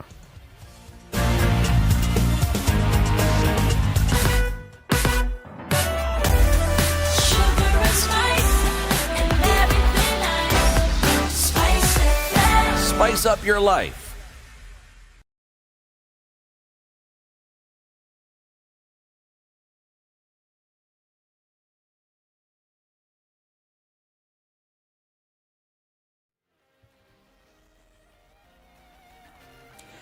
This is Newswire. I'm Dennis Aseto. Bruno Isohi Shioso has been appointed as the new spokesperson of the National Police Service. Shioso, a seasoned detective and former deputy head of Banking Fraud Investigations Unit, will take over from Charles Owino, who was in May this year transferred to the Kenyan National Focal Point on Small Arms and Light Weapons and named the deputy director. Prior to his deployment as the police spokesperson, Shioso served at the UN headquarters in New York. 9,154,184 Huduma number cards have so far been processed and dispatched. Government spokesperson Colonel Cyrus Oguna said only over 6 million cards have been collected so far. Colonel Oguna is therefore asking Kenyans who have already received notification messages but are yet to collect their cards to do so promptly. Now, displaced people living among communities members in Trans Nzoia County have threatened to boycott voting during next year's general election if the government does not fulfill its promise to compensate them. The leader of the refugees in the county, Mark Adir, said many of them live in poverty. Adir said a large percentage of their children have dropped out of school and will not inherit anything from their parents or guardians. Ningependa kuambia wabunge wa Trans Nzoia na hata na women rep ya kwamba hakuna haja ya nyinyi kunyamaza sisi tukipiga kelele na mayowe. Inashangaza sana ya kwamba mtu analia karibu na wewe, hako na shida, umsaidii. Wajitokeshe kabla ya kura ya 2022, kabla haijapigwa. Maana mimi najua ya kuwa kama kiongozi ya waadhiriwa walio haki ya Trans Nzoia, huenda hata sisi tutasusia kupiga kura kama haki ya waadhiriwa haitapatikana. West Pokot County has received 400 million shillings worth of medicines from KEMSA. This is expected to alleviate the shortage of medicines in hospitals within the county. Zacchaeus Muya is KEMSA boss North Rift Region. Kaunti ya Pokot iko na mahitaji ambayo ni ya kipekee ambayo haiwezi fananishwa na kaunti zingine. Na kwa hivyo kutokea leo, wakati tutakuwa tunapata order kutoka West Pokot, tutakuwa tunaipea kipaumbele ili tukaweze kuwezesha wananchi wetu ku access health services, wasije wakakosa dawa kwa sababu ambazo sisi tunaweza rekebisha. Equity Group has nearly doubled its half-year earnings after posting a 94% surge in net profit to 17.5 billion shillings for 6 months ending in June. The rise in earnings from a flat 9 billion shillings at the same time last year is greatly attributable to improved income for the regional-based bank alongside muted cost. This is Newswire. I'm Dennis Aseto.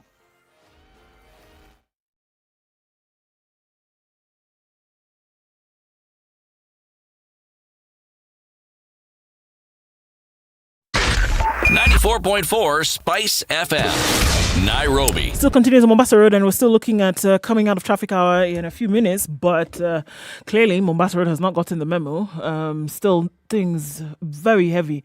Also, industrial area, getting out of there, and then connecting with Enterprise Road, which spills over to where?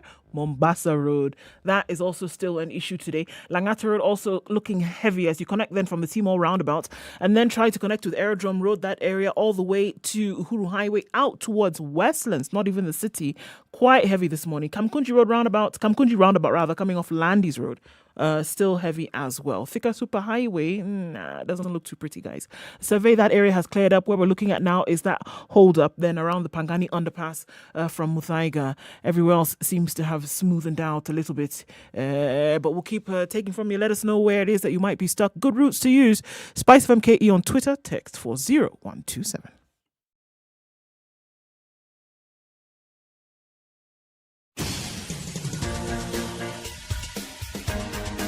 This is The Situation Room, the home of hard-hitting political commentary and penetrating insights about the state of the nation. This is a talk radio experience like no other. The Situation Room, a place for hard truths, debates, and elevated conversations. The Situation Room, witty, political, engaging, deep, controversial. In the room, we have C.T. Muga, researcher, academic, seasoned political observer, a fountain of wisdom in these politically uncertain times. Ndu Oko, Nigerian by birth, Kenyan by choice, communications expert, Pan-Africanist, a truth seeker and believer in people power, and Eric Latif, agent provocateur, the man in the chair, seasoned journalist, news hound, a man who believes in punching up, not down.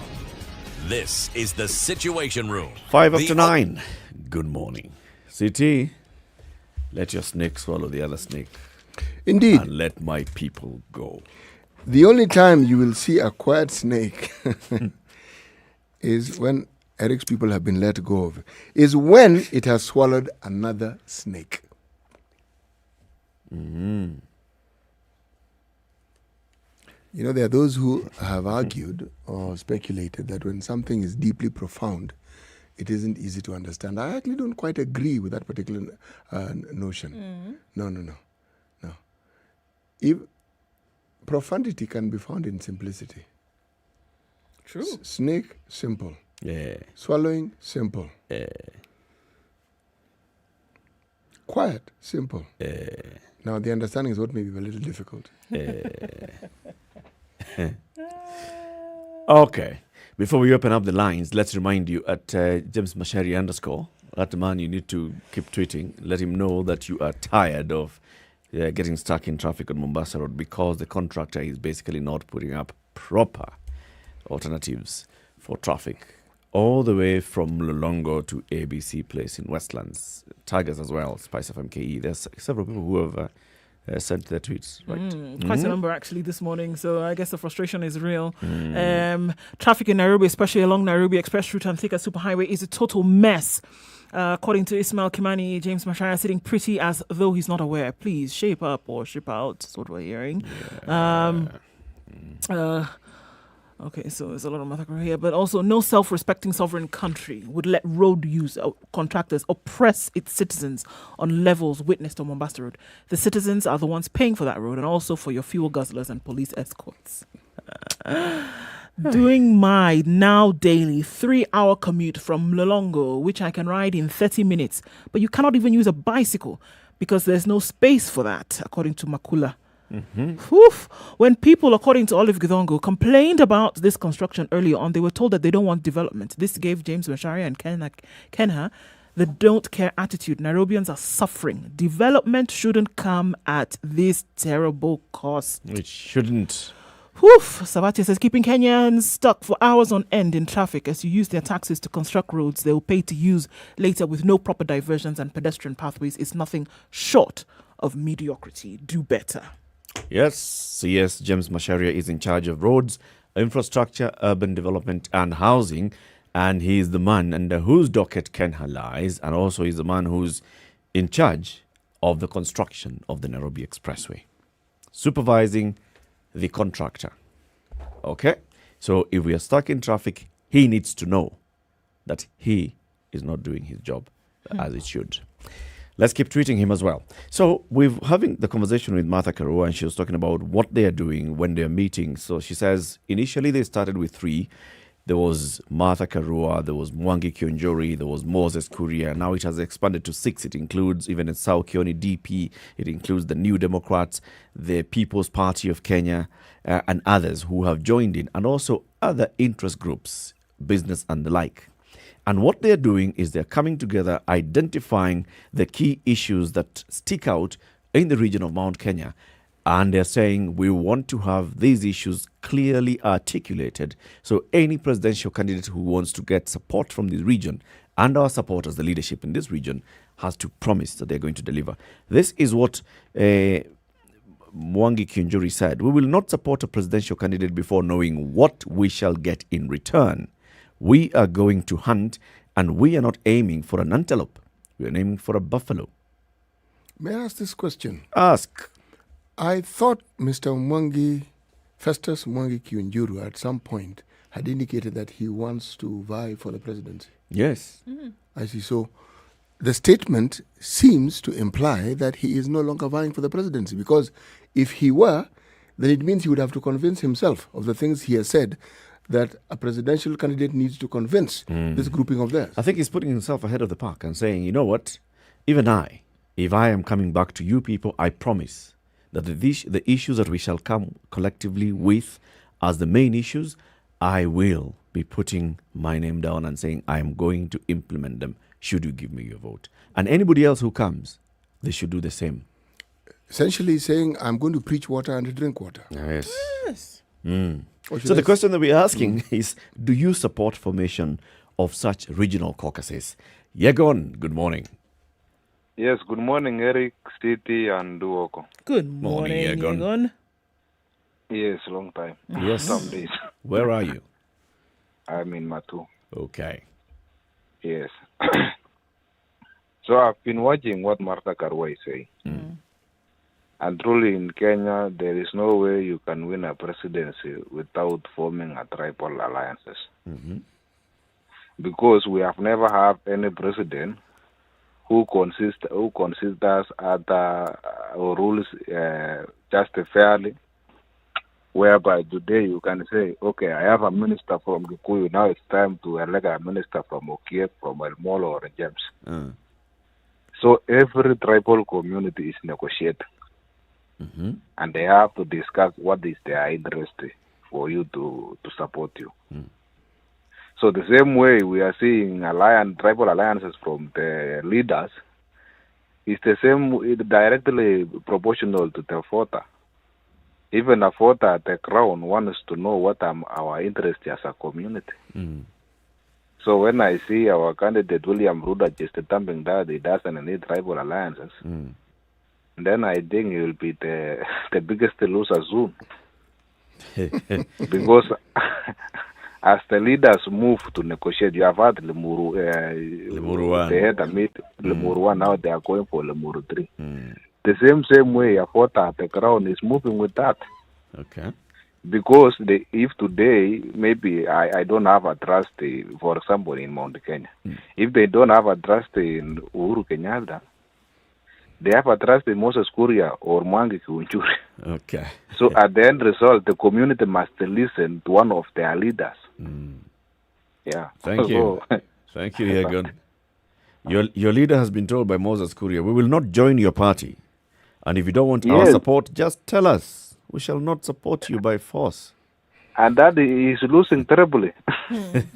Because as we are perceived now, UDA is a Rift Valley party. You cannot force people to join UDA in Mount Kenya when they know that some guys were rigged out during the 2017.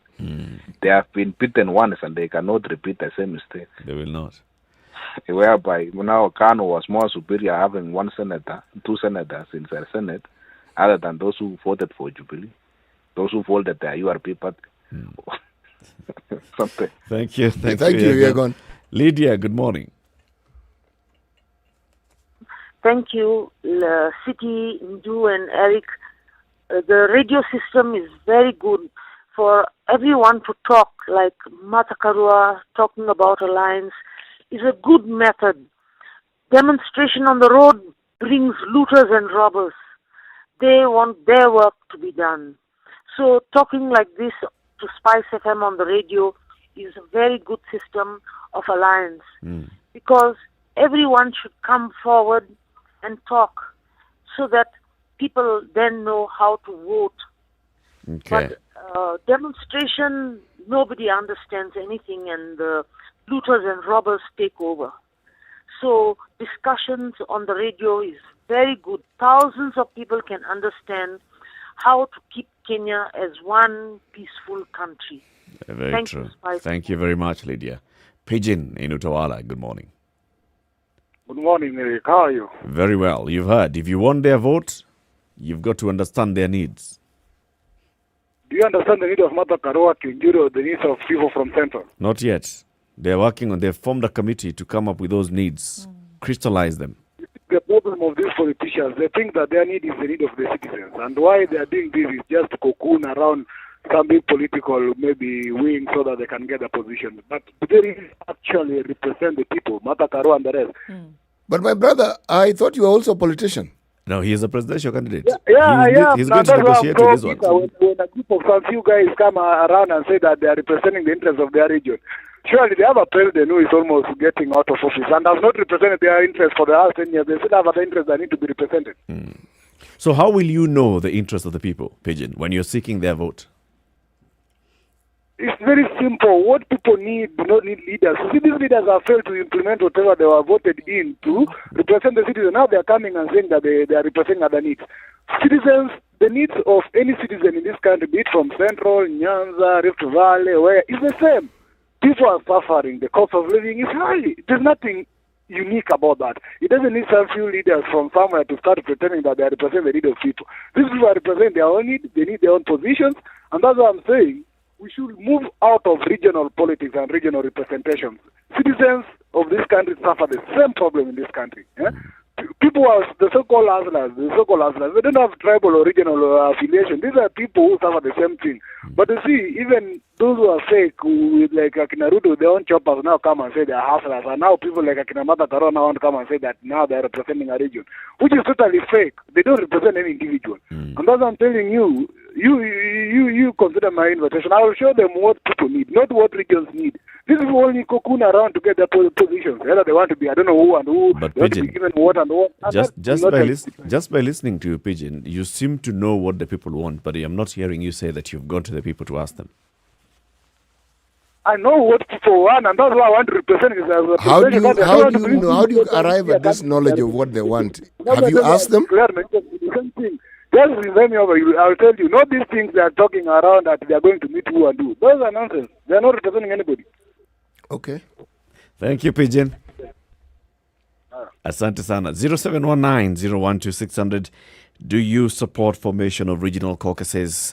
I've seen Grido Jaka saying, well, forming these alliances and caucuses come on tribal blocks or regional blocks. Isn't that perpetuating that whole splintering of the country? No, it isn't. It's just looking at our reality for what it actually is. Which is the imbalance and inequality. That is the reality. The imbalance and the inequality is not regional. The imbalance and the inequality are the classes that we have in this country. But it's also regional. Regional is represented by the classes. Why I'm focusing on the classes is this. You will find that when you're talking about caucuses, the political class caucus together, whether as governors, whether as MPs, whether as senators, and then they influence those who are in government, because part of the trading is whose person do you put in this position? Do you give this job? Do you give the PS's job? Do you give the ambassador's job? So when these people caucus together, the regional interests are taken care of by them. But it's a class system that we have in this country that brings this about. So if you're talking about the imbalance, this is what happens. Now, again, as Mheshimiwa Martha Karua put it very well, that is my view. And you're entitled to your and view. I am entitled to my view. As is John in Nyandarua, who has a view. Good morning, John. Good morning. How are you guys? Very well. Long time. Very well. Yes, Very long time. Yes, I'm fine, and Henny is fine. Very good. Yeah. Henny must be Now, cold. I've listened to your discussion with Mother Karua, and it was a very interesting discussion. I liked it.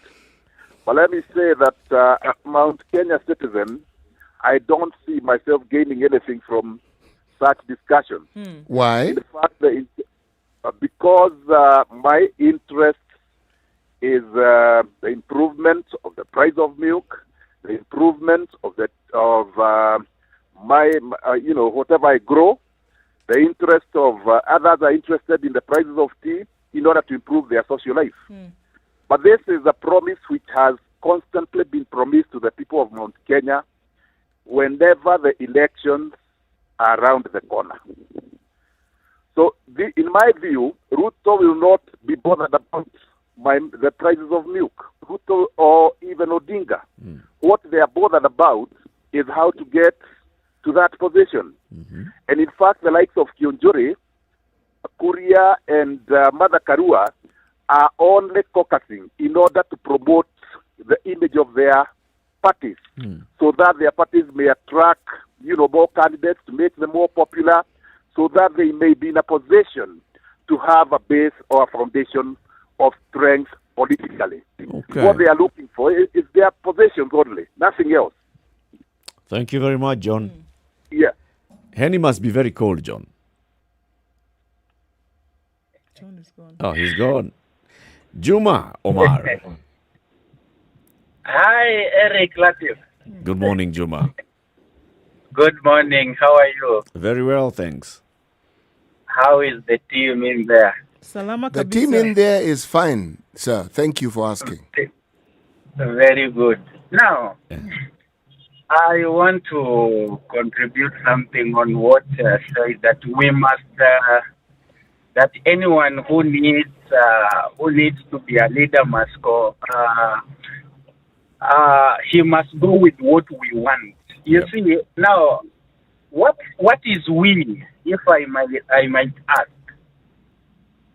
We might represent, to them, it's the leaders, the political leaders who are there. But to us common citizens, it's we, the Mwananchi. Now, what we want is very simple. We only want life to move. how does life move? We don't need a simple life, but we need a moving life. What we say a moving life is we can afford fuel. We can afford food. We can afford to move from one part of the country to the other without being heckled, without being told that you are from this region. So when you go to this region, you must look out. No, we just need life to move. That's what people need. Okay. We do not need, and remember, these leaders were once like us. Now, if they really don't know what we want, what did they need then before they became leaders? But that usually is forgotten very quickly when you're sent to that position that you refer to as the leadership position. It's forgotten. Yes, now that's where we go wrong, because now leaders are supposed to represent a people. You've lived this life and you've known that this person was doing like this. Now, I'm in this position, I want to make it easier. The work of a leader is to make the life of the people he's representing easy, affordable, and comfortable. Juma, it's an aspiration that unfortunately just stays with those expecting the services. And if one of them gets that leadership position, they then change what they consider to be important, while still saying the same things they said when they got the job. But the focus changes completely. Okay, now what I will propose now? Can we leave people who need to change common wananchi lead? Other than those, we know that if they go there, they are going to change and completely forget about us wananchi. That's true. That's a very strong point, Juma. Yes, because if we know that this person has been in our shoes, and now that he has gotten a better shoe, he no longer wants other shoe. Yeah, that's true. Thank you very much, Juma. Yes, thank you. Asante sana. Moigai in Kahawa Sukari, good morning. Moigai. Hey, hello. Hi. Good morning. Good morning to you. Good to have you on the show, Moigai. Do you support formation of these caucuses, regional caucuses? I don't support, but nevertheless, we have to be clear on our realities as a nation. Human beings will find things to coalesce around. So whether it's religion, whether it's tribe, whether it's region, people want to have a sense of belonging and a sense of safety. And for me, whether those formations bring anything to the table is up for conversation. We've seen those in the past bring things. For example, the handshake has really supported one region. I think that's clear. So these formations really is for us as a people to feel that one of us is on the decision table. And I think for us that is important. What happens is that all those things that we are rationally thinking around, that they are important to us, sometimes when we whip our emotional being, we put them at the back and safety becomes more important than anything else. And that sense of belonging. So that's the reality. And whether it's tribal or religion or anything else, we will always find something to coalesce around. That's true. And therefore, when it's not possible to have majority on basis of those coalescing, then this is an eventuality, and it will happen, like CP is saying. Thank you, my guy. As pertains to what Juma was asking, I'm not sure where we'll get those people, because we get a new crop of leaders every other time, and we sort of maybe put our expectations too high, and we get disappointed. And they join the bandwagon. Yeah, so... Thank you, my guy. Thank you very much. Mike in Kisumu, good morning. Good morning. How are you doing? How are you guys doing? Very well. Fine, thank you. I'm also doing well. I'm just really impressed when I heard Martha Karua speak about all those things she was talking about. But in Kenya, the politics of Kenya is still the same, from olden age to It's just the same politics. Mm. And you know, if you look at these people, they say that they know the interest of the common mwananchi. Mm-hmm. You ask them when they did when they went and met the common mwananchi and find out what their interest really is. Yeah. You won't get a really definite answer. They'll be varied. You know, so with our political leaders, it's always self-interest, the self-interest they have. And for me, what I'm think these people are looking for, I think Martha Karua and others are just looking for political relevance, and they just doing political businesses. Thank you very much, Mike. Barry Watt in Bomet. Habari zenu wakubwa. Salama Mzuri kabisa. sana mkubwa. Nashukuru kwa hii fursa. Yeah. Wacha nichangia hata mimi na support formation. Mimi naona ni mzuri kwa sababu hata kwa mfano Bwana Ruto akiunganisha wanasiasa wengine na wafanye kazi pamoja, inasaidia Ruto asionekane kama ni mkali ama ni mlandi, yani ataonekana ni kama ni Mkenya. Unaona? Sasa mimi naona ni mzuri juu wamelitaka kabila zingine wafanye kazi pamoja. Lakini akienda peke yake mimi naona atapoteza na hataonekana kama Mkenya. Unaona mtu kama Raila vile alifanyaka 2017 alileta akinaiza Ruto. Sasa Raila akaonekana ni kama ni kiongozi bora. Na alipata vote Kenya nzima. Asante sana, mimi ni Barry Watt. Asante sana Barry Watt. Have a good day. Mweni in Tala. Good morning, guys. Good morning, Mweni. Wait, Tala is in which county? Oh, come on. It's 40 kilometers from Nairobi. Yeah, but Kangundo Road. In which direction? Kangundo Road, isn't it? Kangundo Road. Oh, that's beyond Umoja. Yes. Okay. Just here behind. You know, yeah. You know, Kangundo Road will lead you to many places. You know, you start with the places you know.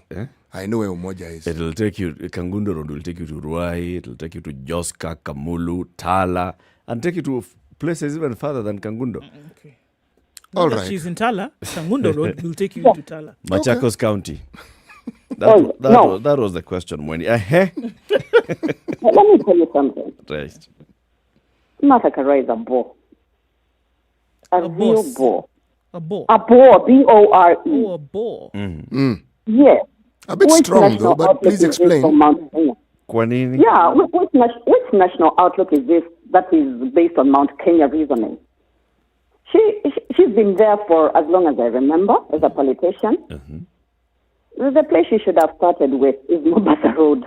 You know what you've been discussing. And talk about the interest of Mwananchi there, who is taking 4 hours to get to the office. Yep. Not this garbage. Of course, this is a veiled attempt to erode the bulk of the Kikuyus have support on Ruto. We are not fools. Obviously, there's money from high, but they've been given to do this. There is no interest for common Mwananchi. Whatever she's talking about has no national outlook. It's just self-interest. I read some conspiracy there. So you think this whole caucus is sponsored? Of course it is. Are we idiots? We weren't born here only yesterday. I wasn't born only yesterday. We know these are people who've been paid to make sure that Ruto doesn't get this bulk of votes from Mount Kenya. Oh, okay. What? Yes, of course. So where will the votes go instead? They're just trying to erode so that who wants can win. Let me ask And the then question, Mweni, if I Then he can may. simply become the prime minister, yeah? What I want to ask is, are you discounting the possible reality that they may actually be caucusing for a Mount Kenya region presidential candidate after Uhuru? Are you removing that from the equation completely? Exactly. Martha Karua is a spent force. Whom can she campaign for? The others are just political rejects. I mean, look at them. Whom can they represent?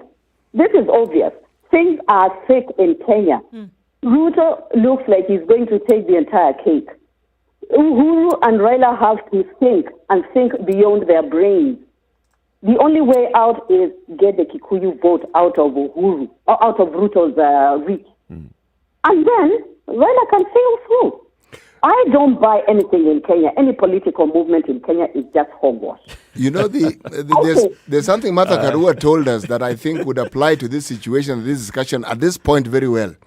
You are entitled to your opinion, and it is your right. I like you, Mweri. I like you. Thank you. You should invite me one day. We share the platform there, and I tell you what these politicians stand for. And especially if they've been working with NGO world. I've worked there, and in order to get rid of me, because I would not be bribed, they sent me to Southern Sudan. Obviously, when there was war there, I know them. I know their colors. Thank you, Forget about it. Thank you so much. Thank you, Have a good day. You too. Amani, good morning. Good morning, Eric. Good morning, Duke. Good morning, CP. Good morning, Amani. I was keen to listen to Martha. She has a very interesting, but I think intellectually dishonest notions. And that is, for instance, that, which president, can you name, or what was there that was tribalistic about all the previous presidents in terms of development and blah, blah, blah. That is intellectually dishonest and politically dishonest and legally dishonest. And I'll say why. Over the years, there have been constant reports about certain ethnic groups that benefit enormously because their leader is in power. Ask any Kenyan who's been following any political story or news, they will say, yes, we've heard that from the year dot. Okay?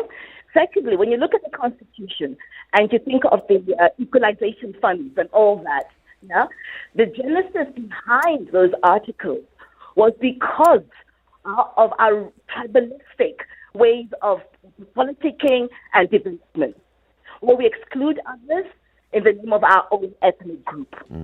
Martha knows that. She was part of all that process. Okay?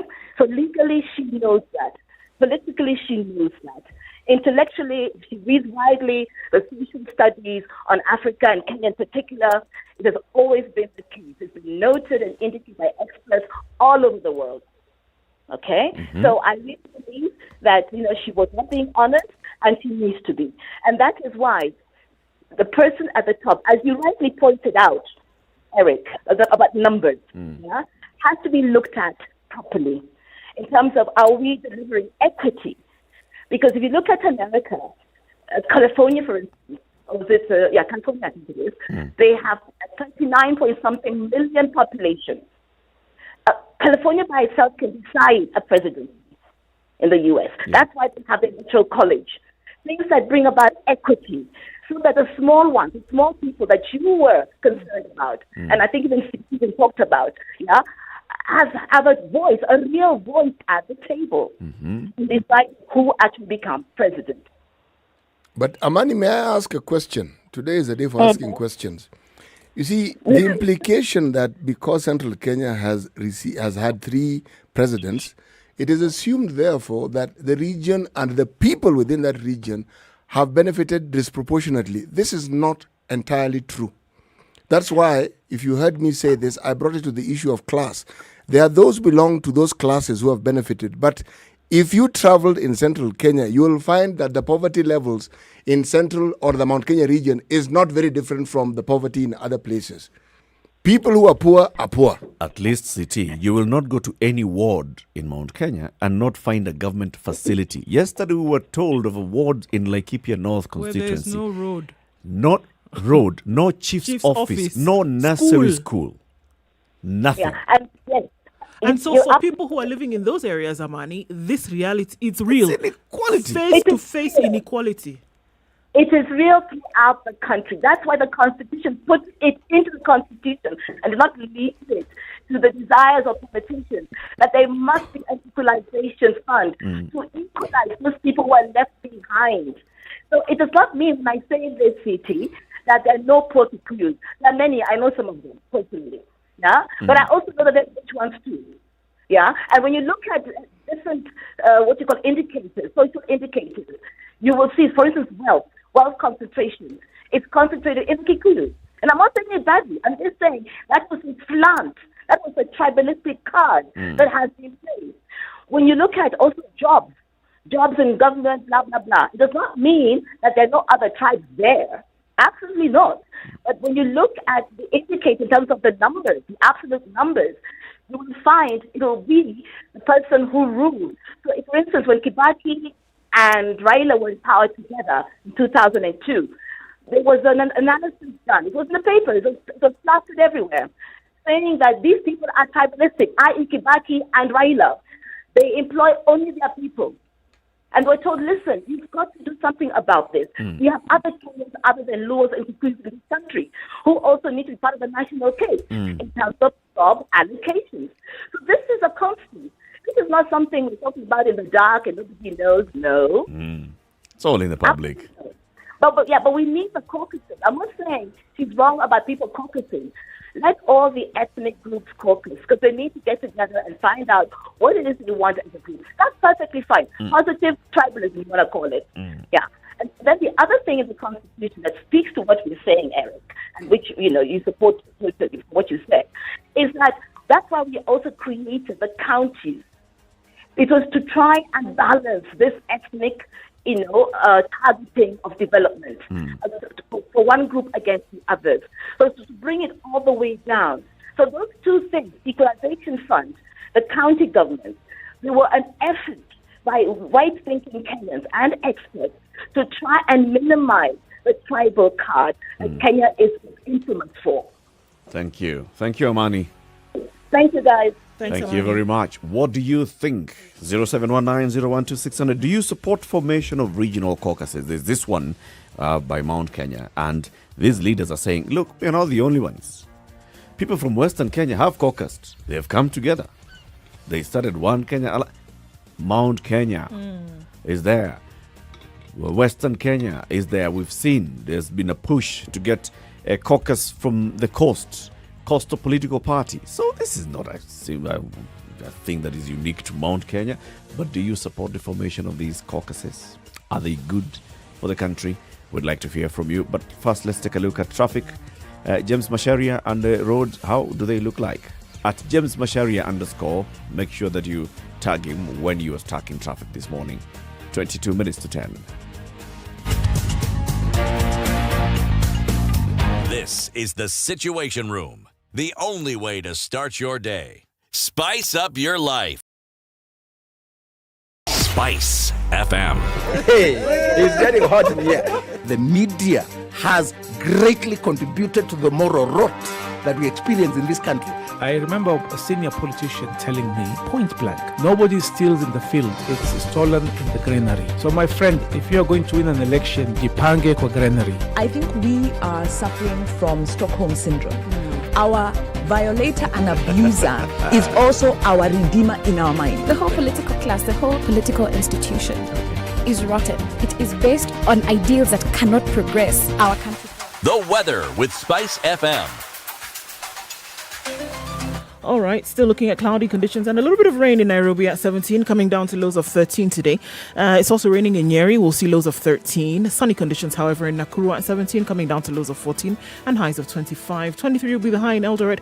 It's sunny at 18 and sunny conditions in Kisumu as well at 22, coming down to lows of 19 and highs of 28. 28 will also be the high recorded in a sunny Kakamega at 22. It's raining at 25 in Mombasa, highs of 28. 28 will also be the high in Malindi, where it's raining at 27. Mostly sunny conditions at 24 in Kampala with highs of 27. 28 will be the high, 29 will be the high in Dar es Salaam, where it's sunny at 24 and sunny conditions in Johannesburg at 13, coming down to lows of 8. Light rain in Lagos at 24. That'll be the low with highs of 29. 30 will be the high in a mostly cloudy Kinshasa at 22. Sunny conditions at 28 in Beijing with lows of 22. Cloudy in Paris at 16.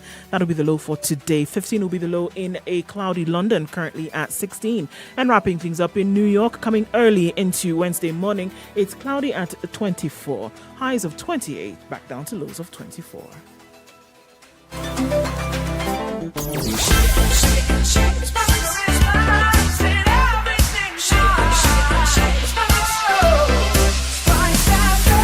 Spice up your life. And it still continues even as the minutes ticked by. Traffic is not moving, especially some parts of Mombasa Road moving very slowly and still having that issue inbound.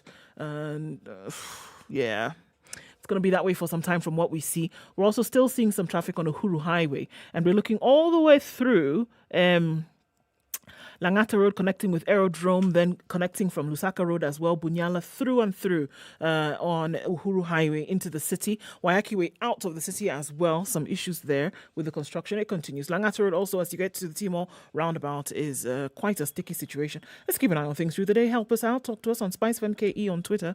You can text on 40127.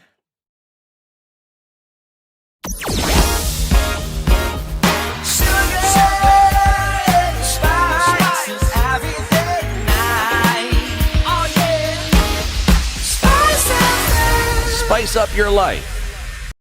Mature, intelligent talk every morning. Spice up yourself.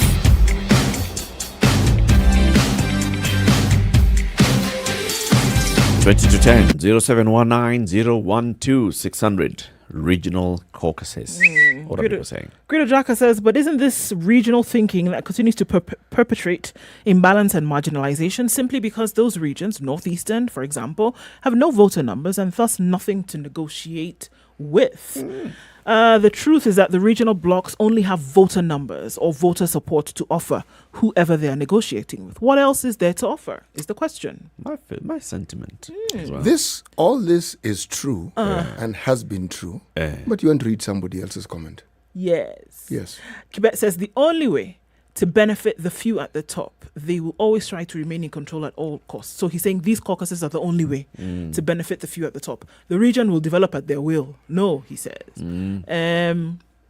And it continues, the biggest challenge that they have is building trust. Nobody trusts any of these characters.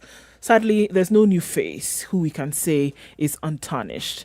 If every region tables such demands, when the aspirant attains office, how does he or she prioritize interventions? Is it based on who brought more votes or on an actual need?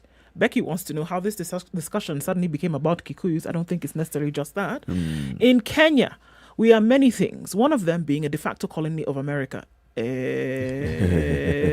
Well, we've borrowed the word caucuses. Opinion. What this thing, you're holding on to it today, aren't you, CT? Yeah, I am holding on to it. If it can really happen in the USA, then why not really here at home, as one would arrogantly ask? But then consider the reality of what we are now talking about was perhaps more pointed before we devolved. You see, there are those who've joked and said in humor, dark humor, of course, that we devolved corruption and everything negative that goes with it. But when you're talking at the top, you're now referring to the top even at a county level.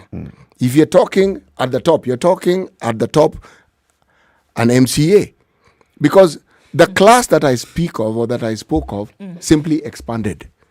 And the traits are the same. So the caucusing, correctly as some of our listeners have argued, the caucusing still takes place so that they can maintain their positions. However, the other reality is we try to deny our tribalism by denying that it actually exists and by claiming that if we say we are Kenyans often enough, we will actually stop being who we are and the ethnicity that we belong to. There is absolutely nothing wrong with having ethnicity. There is absolutely nothing wrong with coming from wherever you come from. What we need to do is to grow a brain that enables us to understand when you're being fed hogwash by your leaders about the negative ethnicity that is always being used for political purposes. That, if people can get to that point, then all these discussions we keep having about caucuses and what have you, they will happen because either you point them out or you find some other commonality and say, yes, we are the Labour Party. We believe in the freedom of the common mwananchi and the worker. It will be tribal as well. It doesn't matter what you say. The political class, it's a tribe. Those who are well-to-do, it's a tribe. Those who are poor, they are a tribe. So, how do you want to differentiate it? Do you really think with somebody who lives in some of the poorer estates within our big towns, you think what What brings them together? They come from. It's not where they come from. No. It's really about their social class and what they're able to achieve or not. Until the politician comes in. Until we allow the politician to influence us. Talk about the middle class and the cyber warriors. Do you really think that unless they're discussing politics, that they actually ever differ in the things that they're thinking about, the things that they put across? No, they don't differ. They don't. No, they don't. Ed in Nyeri. Good morning. Morning, guys. How you doing? It's been long. Good morning. Been a while. Ed, where have you been? I've been out and about. But I've been in Nyeri. Today I'm at home, courtesy of side effects from the vaccine, but I'm doing good. Hey, boy. Yeah, but anyway. How exactly are you feeling after this vaccination? Okay, I got the jab at around 12 at Nanyuki. And after like 3-4 hours, I had a fever, and it's been a very crazy night last night.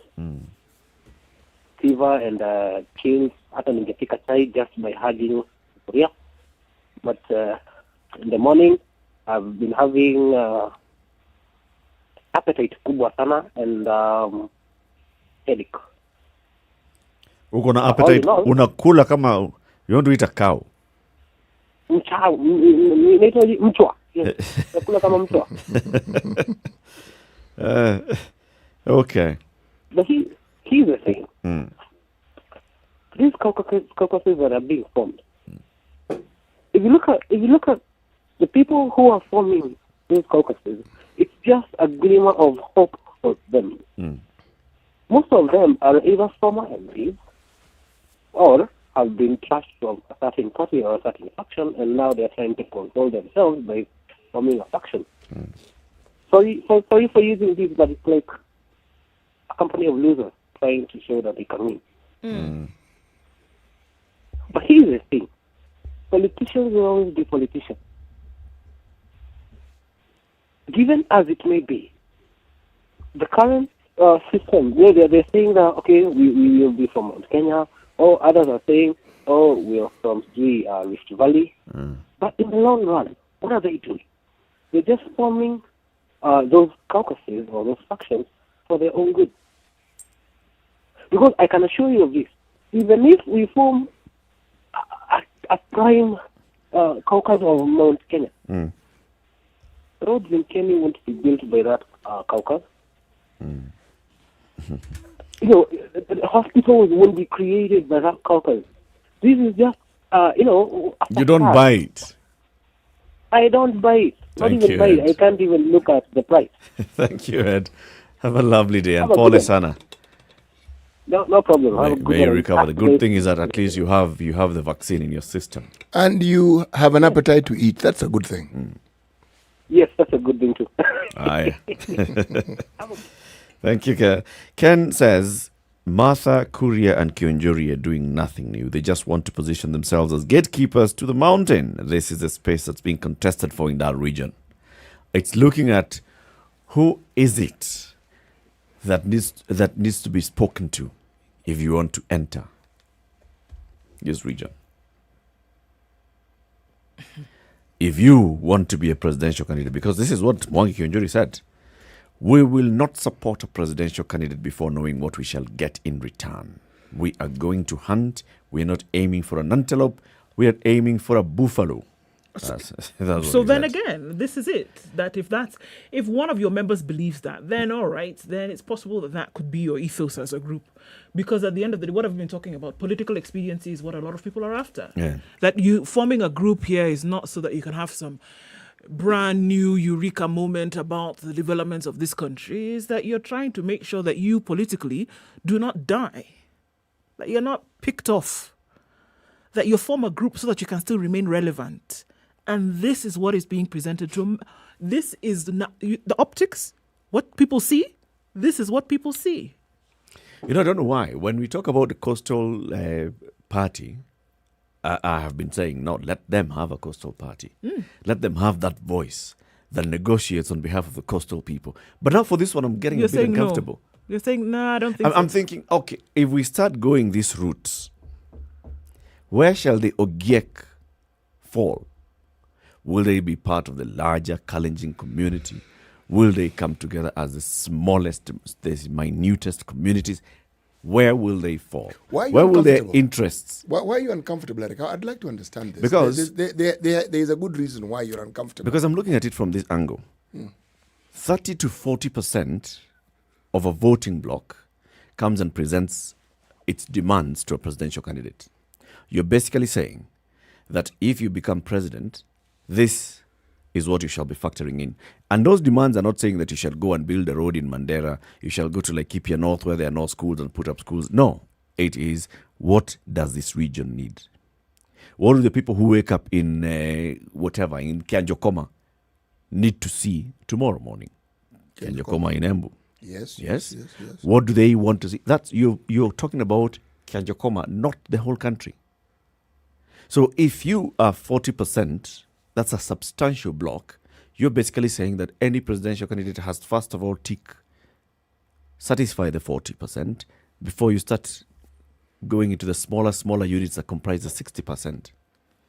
Which means that those people in Laikipia North, the Laikipian Maasai, who are a minority, even in their own county, will not have anything to negotiate with. Or any platform That there are upon which roads to negotiate. Yeah, a presidential candidate will not sit down. How many numbers do you have? 40,000. I can get those Their 40,000 in roads one are budgeted ward. for every year. Every year there's a budget. Has it even been touched? Yeah. Never been touched because, okay, you see that clearly somebody else is a priority. So now if you're looking at that alone, so now upon which platform will they start to stand on and say, actually, you know what? Can they if ever you want to negotiate? be president, these are some things that we are insisting on. And what we heard yesterday Where? from Sarah Korere, the MP, is exactly what we are discussing today. A road is budgeted for nationally. And then she goes there and she asks, where is this road? The people of a certain area who represent a larger voting bloc demanded something immediately. And so we have had to do taken it. money from your road to go and address their need. Which probably wasn't budgeted for. Yes. No, it wasn't. It wasn't. It's just being moved. Because how many are you? 40,000. Aye, this guy is 160,000. Every Now, if year. we go into an election with that we are X number, we are the other number, and then we come together, we are 4-5 million strong, and then we join with another force that is another 3-4 million strong, 50% of the votes.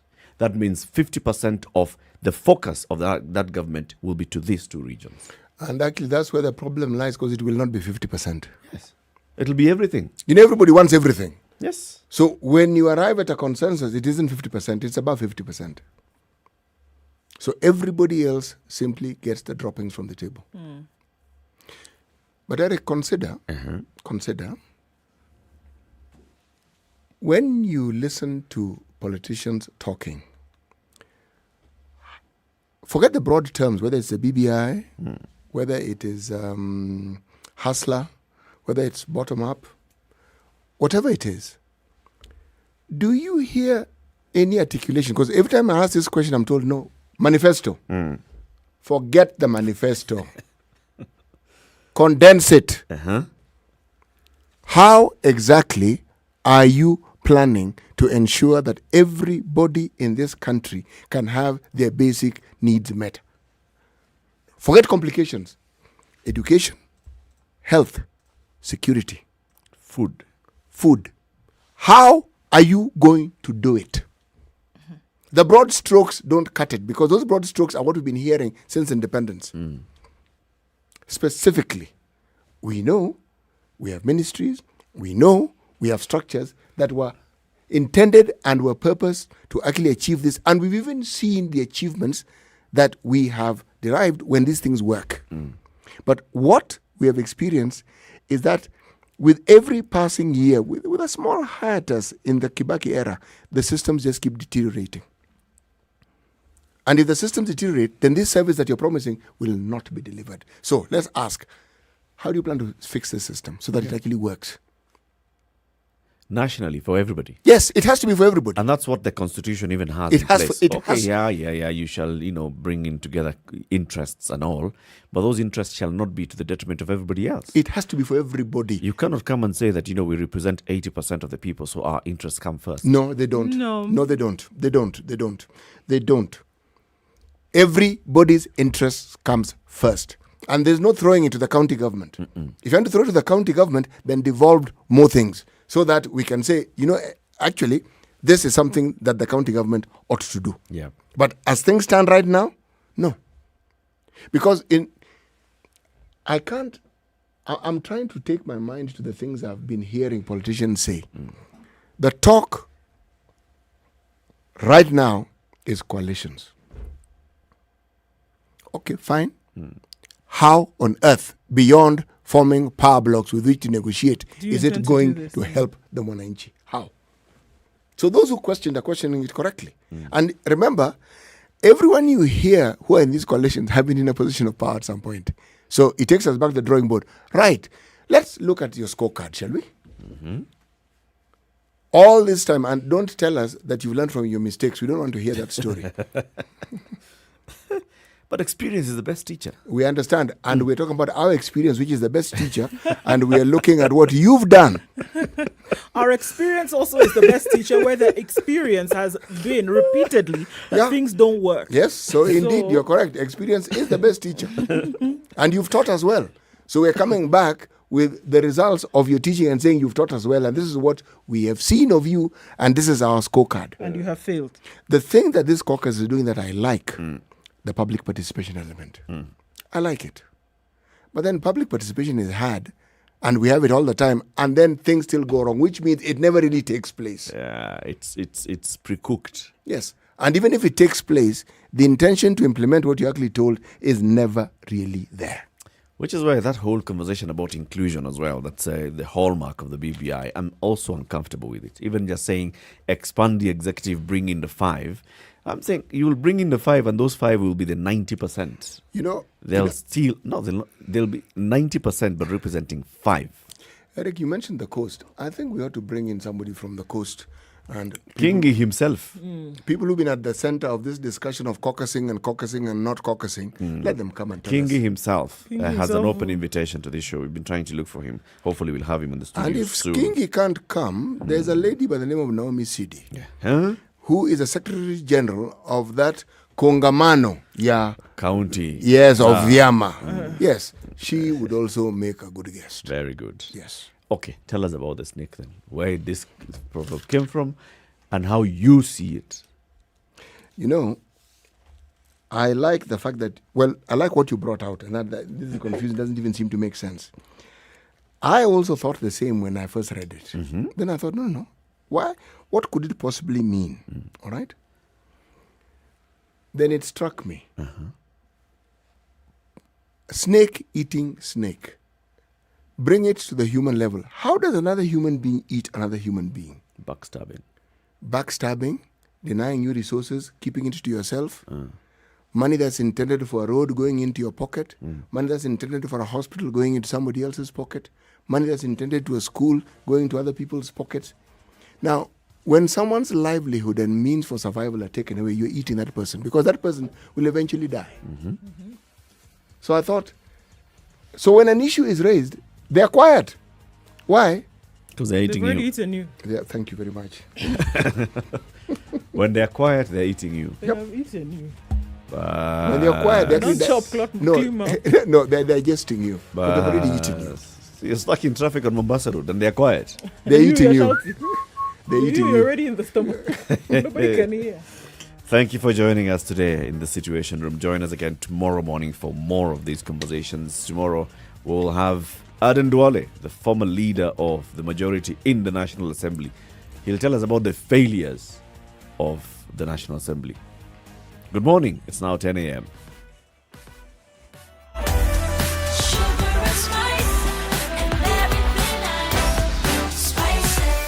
Spice up your life